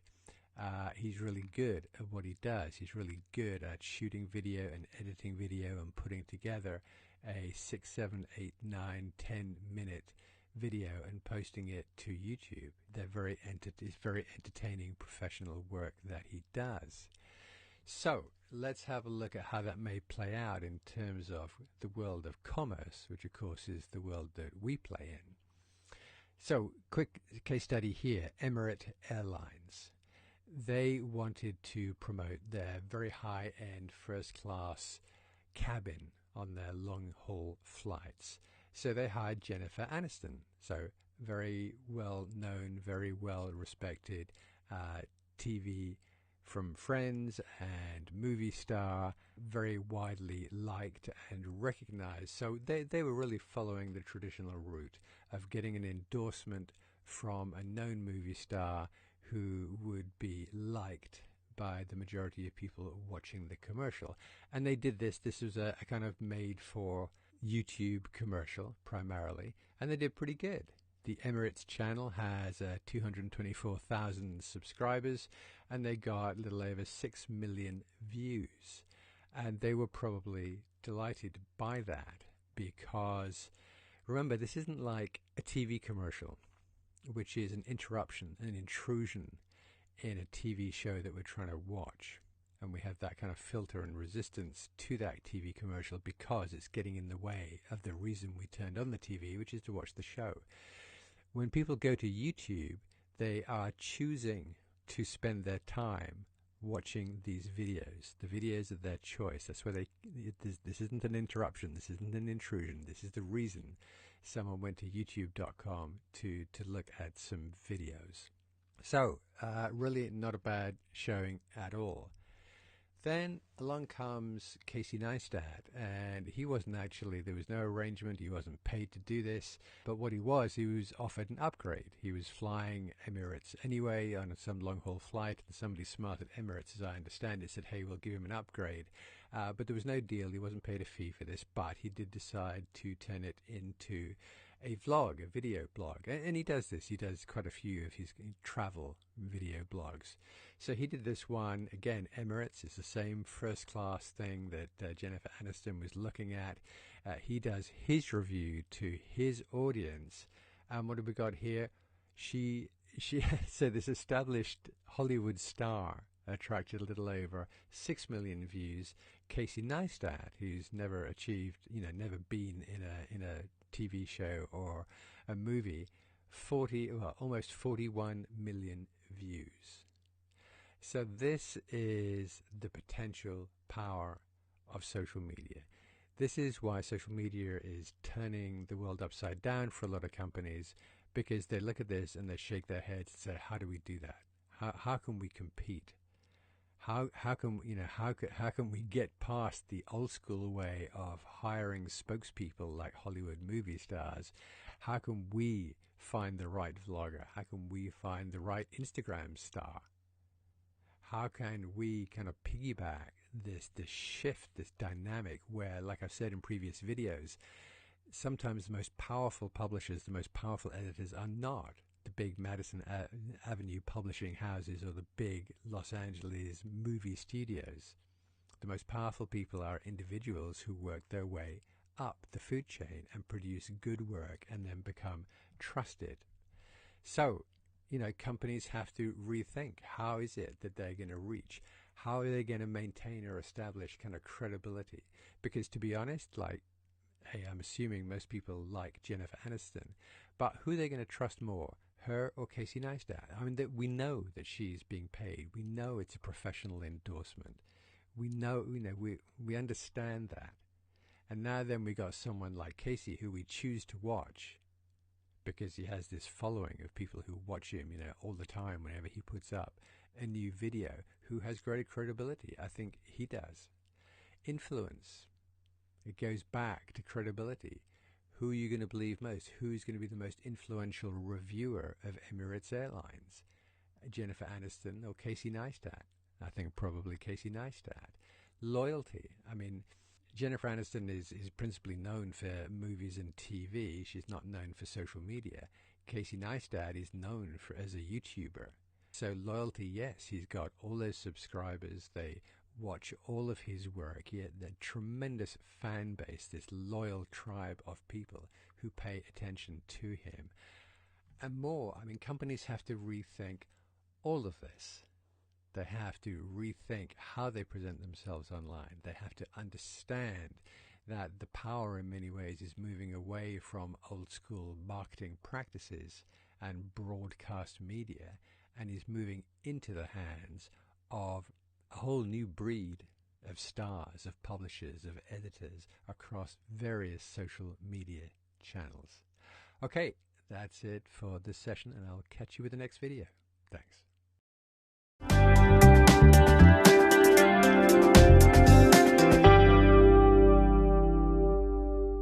Two handouts you should all have right now is, as promised, I gave you the 5-part email templates, so you should have those for your reference. So feel free to use those. For this session, what we're going to work with is the anatomy of an effective news release cheat sheet. Anatomy of an effective news release cheat sheet. So two things you probably notice right now is, one, I have a lot of stuff to say and not a lot of time to say it. We used to do an event with Early to Rise called 5 Days in July, where it was a 5-day internet marketing training, and it went from 8 in the morning till like 8 at night, 5 days in a row. I basically did most of the presentations, and I still didn't have enough time to tell everyone what I needed to tell them. So hopefully we'll get through this. Now, usually this presentation takes me about an hour to do, but nobody believes what I say. So a lot of it is I'm convincing them on, yes, this is, first off, I'll do this right now. I swear under oath that everything I'm about to tell you is 100% legal, ethical, and moral, and that you can do this. And that a lot of times, because of the method, people say, well, are you sure you can do that? And I assure you that you can. So why don't we spend about 30 minutes of me not convincing, and we'll just take you through how to do this. What I really like about this this method of driving traffic, so this is something you can do for yourself, and usually when I teach it, that's how I'm teaching it. What made me think about it, doing it for this session, is that this is absolutely something you can do for your clients as well. So this is one of those services. I've only done this for myself. I've never done it, but based on the price list, the recommended price list, it looks like things like press releases were priced around $500 to $1,000. So, hey, I always thought if I did this, I maybe might charge like $250 or $300. So I need to value myself more too, right? So if I ever do this, that's what I'll charge for it. Here's why I really like doing this. This is a paid method of traffic, but of all the methods out there, it's relatively inexpensive, especially with the kind of volume it can drive. There's not many paid methods I know that can drive this much traffic for this inexpensive investment. That's the first part of it. The second part of it is that it's easy. So like I mentioned earlier, there are some paid methods that do have a very high learning curve of learning the pay-per-click, the platform, the bidding, the strategy, competition, all the other stuff, and you can lose a lot of money learning it. This, you'll probably get right the first time you do it, and you might even hit a home run. It's easy to do, and it doesn't take a lot of time. So even though this does involve writing, it usually takes me, because I've done so many of these now, it usually takes me about 25 minutes to crank one of these out. And once you do a couple of them, it's a template. And you're going to see why it's a template, because this leverages the news results. And generally, the news cycles happen, they're repetitive. So the news is always the same. It's just different people and places. So there's always a celebrity that's going to do something crazy. There's always a politician that's going to do something weird. There's always going to be a celebrity that has a scandal, and there's always going to be a natural disaster. The question is, where and what's it going to be? So once you write a couple news releases, you can kind of launch, every time a news event happens, you can launch a news release. And that's what this is called. This is called a news release. News release is similar to a press release, only difference is a press release is usually about the company. Oh, we released a new product. Here's what we did today. A news release is actually about the news. You'll see how we make the news release more about us and what we do and what our clients do, but that's one distinction, is a news release is about the news.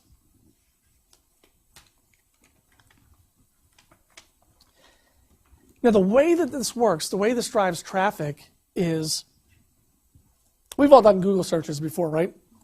When you do a Google search, I don't know, you may have noticed this before, but when you do a Google search, you get multiple returns. So Google will say, here's some blogs we think are relevant to what you just searched for. Here's some images. Have you seen image results? Here's some images we think. Sometimes they'll show you some videos. Here's some videos that we think are important. What else do they show? They'll show Wikipedia. They show lots of different things.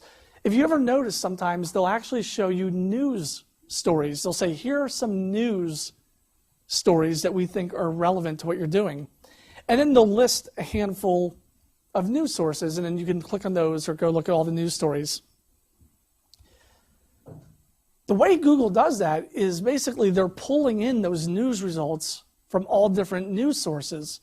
They get their news from Yahoo News, from CNN, from the local Philadelphia ABC station, from the Washington Post. They pull these news sources from all different sources. And one of the ways we can kind of tap into this, we can get into this back door of news results, is through Google News. Of course, Google News is who syndicates it, but basically a news wire distribution service, a newswire, is one of the sources that they pull these news results from. Is this like similar to the PR Newswire? Similar.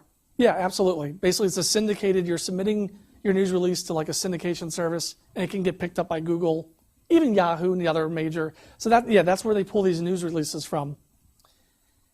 Now, what's interesting about this is that if you can get on the first page of Google, that can drive a lot of traffic, related to your topic or your client's topic very quickly.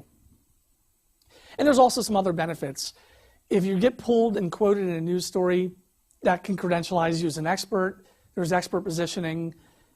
And it's possible, I've had some case studies of this happening with some other clients, is that, a lot of times when journalists are doing their own research to write stories, they might see your news release and want to call you to have you quoted on their radio show, on TV, or in their newspaper.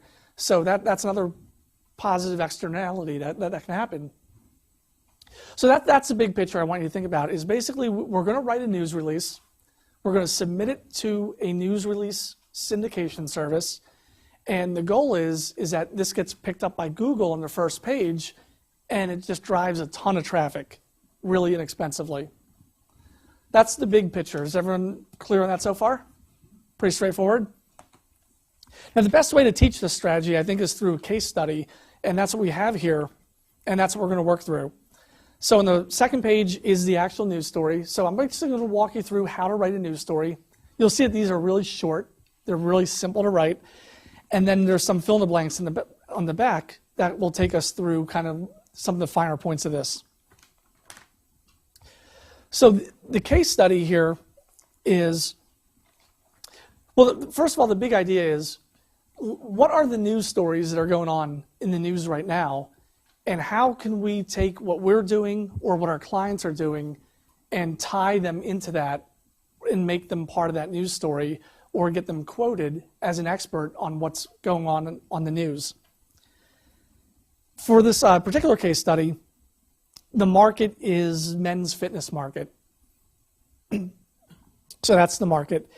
And a frequent news story that we see cycling a lot is that every time a new movie comes out, the action hero, what did they do to get so buff for that movie?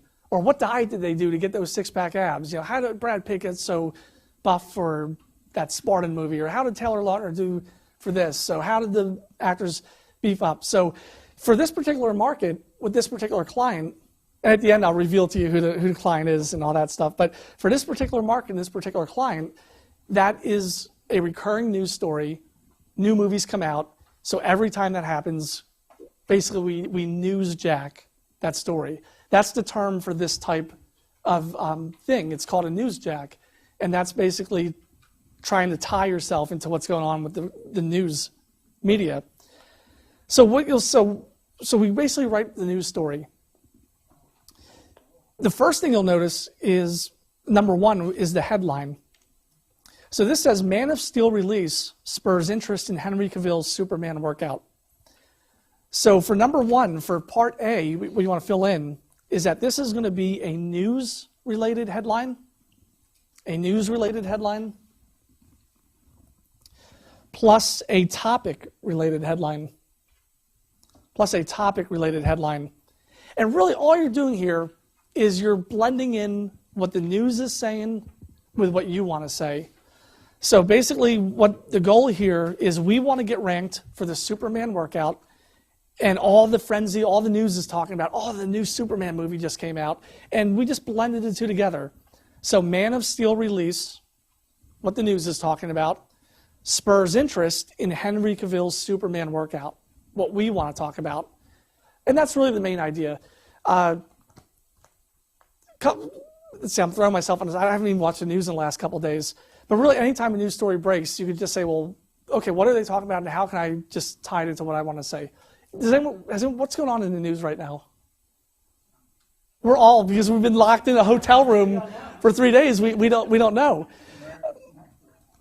Yeah, American Sniper. So that's a perfect example. I'm working with a client who is maybe a post-traumatic stress disorder expert, or maybe a military expert, or whatever the case is. American Sniper just came out. So American Sniper movie raises awareness on VA issues or problems. So that's all you're doing, is you're taking the headline and you're just tying in your spin to it. So news related plus a keyword related headline. And the thing you'll notice here is that for 1B is that the headline's written in title case. So just typical what you see of a newspaper headline, every major word is a capital letter. So Man, Steel, release, spurs, interest, Henry Cavill, Superman workout, capitalized, of, and in are not capitalized. Okay, for number 2, this is the introductory paragraph, so I'll just read this to you quickly. Philadelphia, Pennsylvania, USA. Thanks to the success of the latest Hollywood release, Man of Steel, and the warmer summer weather, more and more men are interested in developing their own Superman body. So this is literally one sentence. So 2 is the introductory paragraph. And A, all you're doing is you're summarizing the main point. Basically, we really only have one point throughout. I mean, you'll see the headline and the body. It's just one thing that we're saying. The only reason we're doing is to get syndicated into the search engines. So summarize the main point.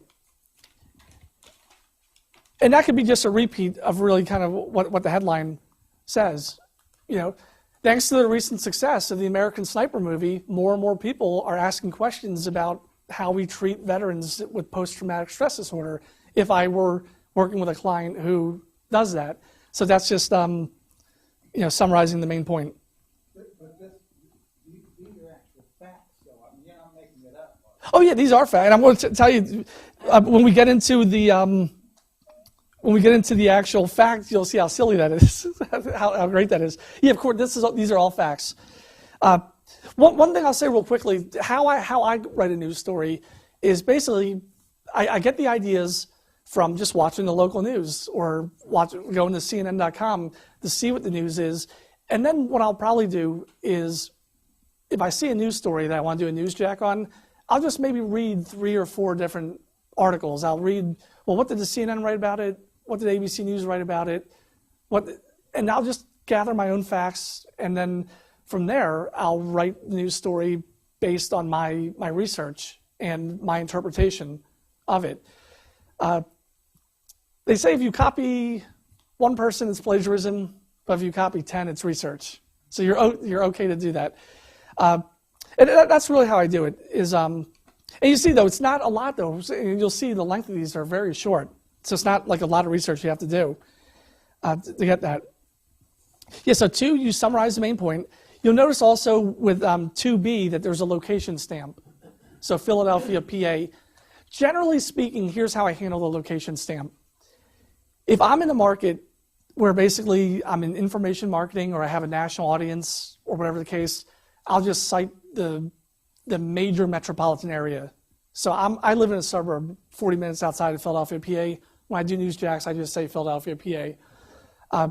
The only time I would actually get really specific with the city is maybe you're working with a client who has a local practice. In that case, it is important to actually have the city cited. That way, they're establishing more of a local celebrity expertise, and it's more likely that the local media will find that and contact them for follow-up. So if it's a local business, use the actual city. If it's more of like a national thing, go with like a major metropolitan area. And honestly, I really don't think the location stamp really matters, but that's just how I tend to do it. So believe it or not, it's actually to the news release, because the author is not credited. We'll get into that in a second, but just location stamp. So 3, whenever there is a new action adventure movie released, interest usually increases in the workout routine and diet program that the lead actor used to bulk up or get into shape for the movie. So 3, you'll notice for supporting paragraphs, usually you're only going to have 2 to 4 supporting paragraphs. 2 to 4 supporting paragraphs. And Jeff, you kind of hinted toward this already as far as the news source. You'll notice that this is also written in the third person. So the way that we're writing these, so this is actually more true if you're kind of writing it for a client, but even if you're writing it for yourself, you are writing this news release in the third person as if you are an independent news journalist. This is not you writing it, or this is not your client writing it. You will see why that's important in a second. Where's the third person go? Third, it just says there, it's just noted in third person. Okay. 2 to 4, and you'll notice this is written in third person. So it doesn't say like I think when a movie comes out, or it's all third person. This is why this is such a quick method, is that you'll notice that this is how short this is. News releases are usually 200 to 250 words. That's it. This one I think is 284 words. I tend to go longer. Mine are usually 280 to 300, but I mean that's generally, these are very short, and that's why you can do these so quickly. Remember I said I could write one in 25 minutes. Okay. So just like 1 or 2 supporting paragraphs. This is only 1 to 2. I said 2 to 4. It's very short. And all I'm doing is just repeating the same information over. Now, to your point, I believe about these are all facts. So you could do your own research. You can probably find some facts or stuff. But here's one thing that will always be a fact that you can use as a default. Anytime a news story breaks, there is always increased interest, and Google search trends will always prove that there's more searches being done on that topic. And that's the fact I quoted here. Recent Google search trends indicate more and more people searching for terms such as Man of Steel workout, Henry Cavill workout, and Henry Cavill diet. Anytime, if I wanted to, I could go to Google Trends and search for the term and verify that, but that's probably true. Anytime news story breaks, more people are talking about that than if it didn't break. So yeah, you could gather your own facts, or you could just, quote a fact that you just know to be true. Okay, here's where this gets really exciting. This is what I love about these news releases. You may not be able to see this in your copy, but this next paragraph 4 starts with a quote mark. So this is a quote. Quote, seeing an increased interest in Superman workout or actor Henry Cavill's diet is no surprise, as big blockbuster releases usually trigger this type of interest, said Chris Cannon, founder of the Free Muscle Building Tips website.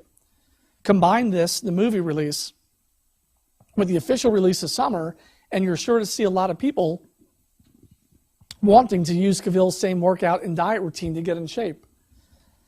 So number 4 is the expert quote. So we brought in an outside expert to give his or her opinion on this news story. And the expert being quoted is, yeah, that's right, you or your client. So the expert being quoted is you or your client. That's who we're reaching out to for their expert opinion on this news story.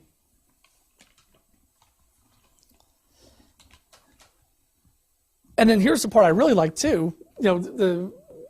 After we've quoted ourselves or our client as the expert, in number 5, Cannon, who recently published a post titled Henry Cavill's Man of Steel Superman workout routine, which details the exact exercise program that many people speculate Cavill used to get in shape for his role, is both optimistic and cautionary about the increased interest. So we just quoted the expert, and now we have an expert resource, and what we did there is we put a link to your expert resource, or a link to your client's expert resource. Now you're probably, I didn't do it in this news release because this was one of the early news releases. These days where do you think we would link to from the news release?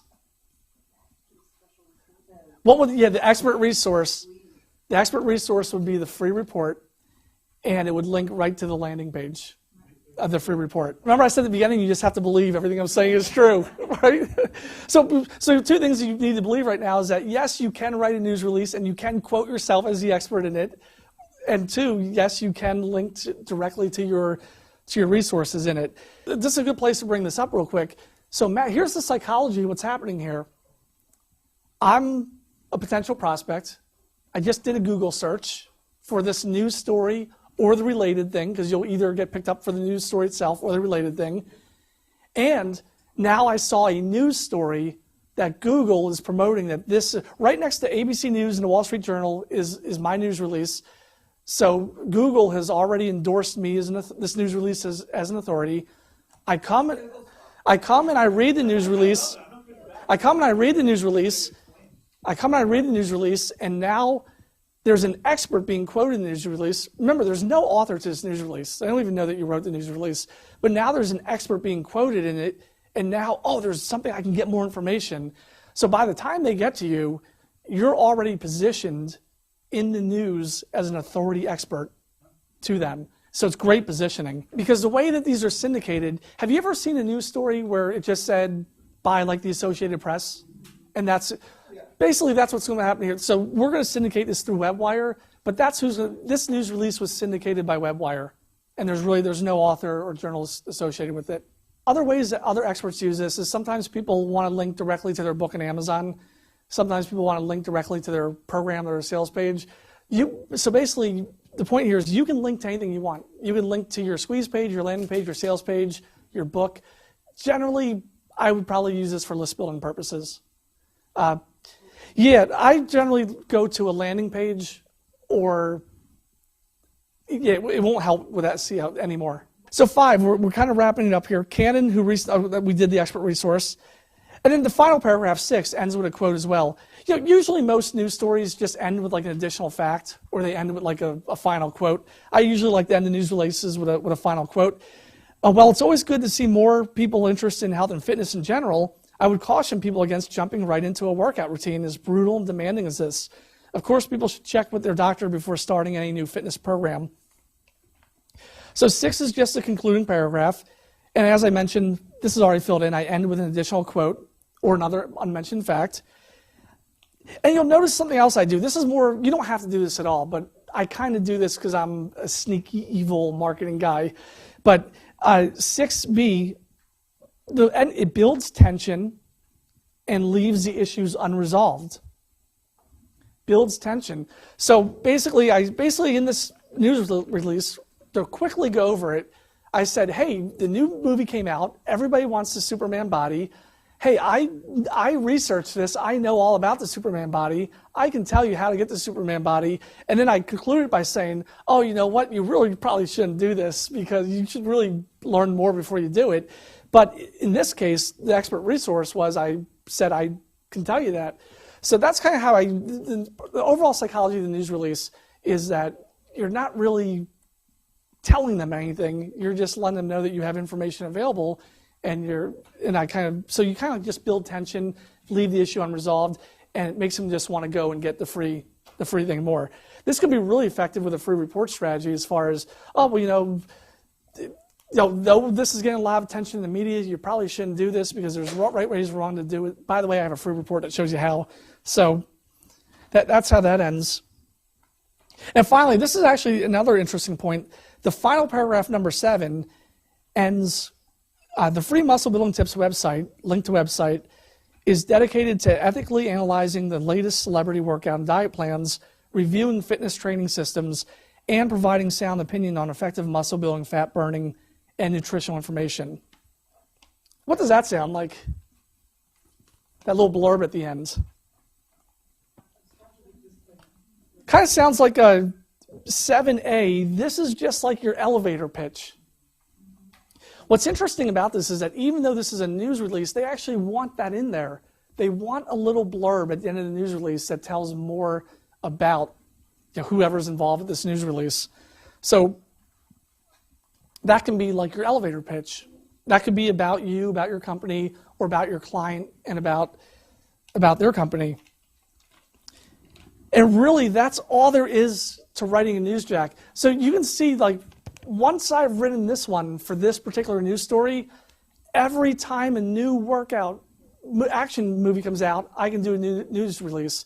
Same thing, if I did a newsjack for, we just talked about our hypothetical PTSD expert with the veterans movie. Every time a military movie comes out, we could do a launch jack for that person, a news jack for that person. And that's the final thing I want to leave with you is, I know a couple people laughed when I said newsjack. It's a funny word. I always give credit where credit is due. And I did not invent or coin this idea or term. So there's a final recommended resource, and it's a book called Newsjacking by David Meerman Scott. I think it's an ebook. I think it's like $7 on Kindle.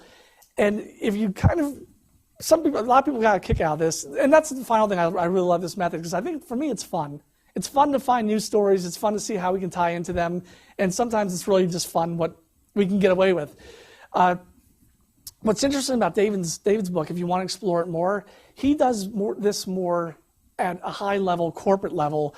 So he has tons of funny case studies of how big companies have used newsjacking in the book. My favorite one example he gave in the book was when Paris Hilton went crazy one time and she trashed a hotel. So and that was a big news story. Paris Hilton, crazy trash.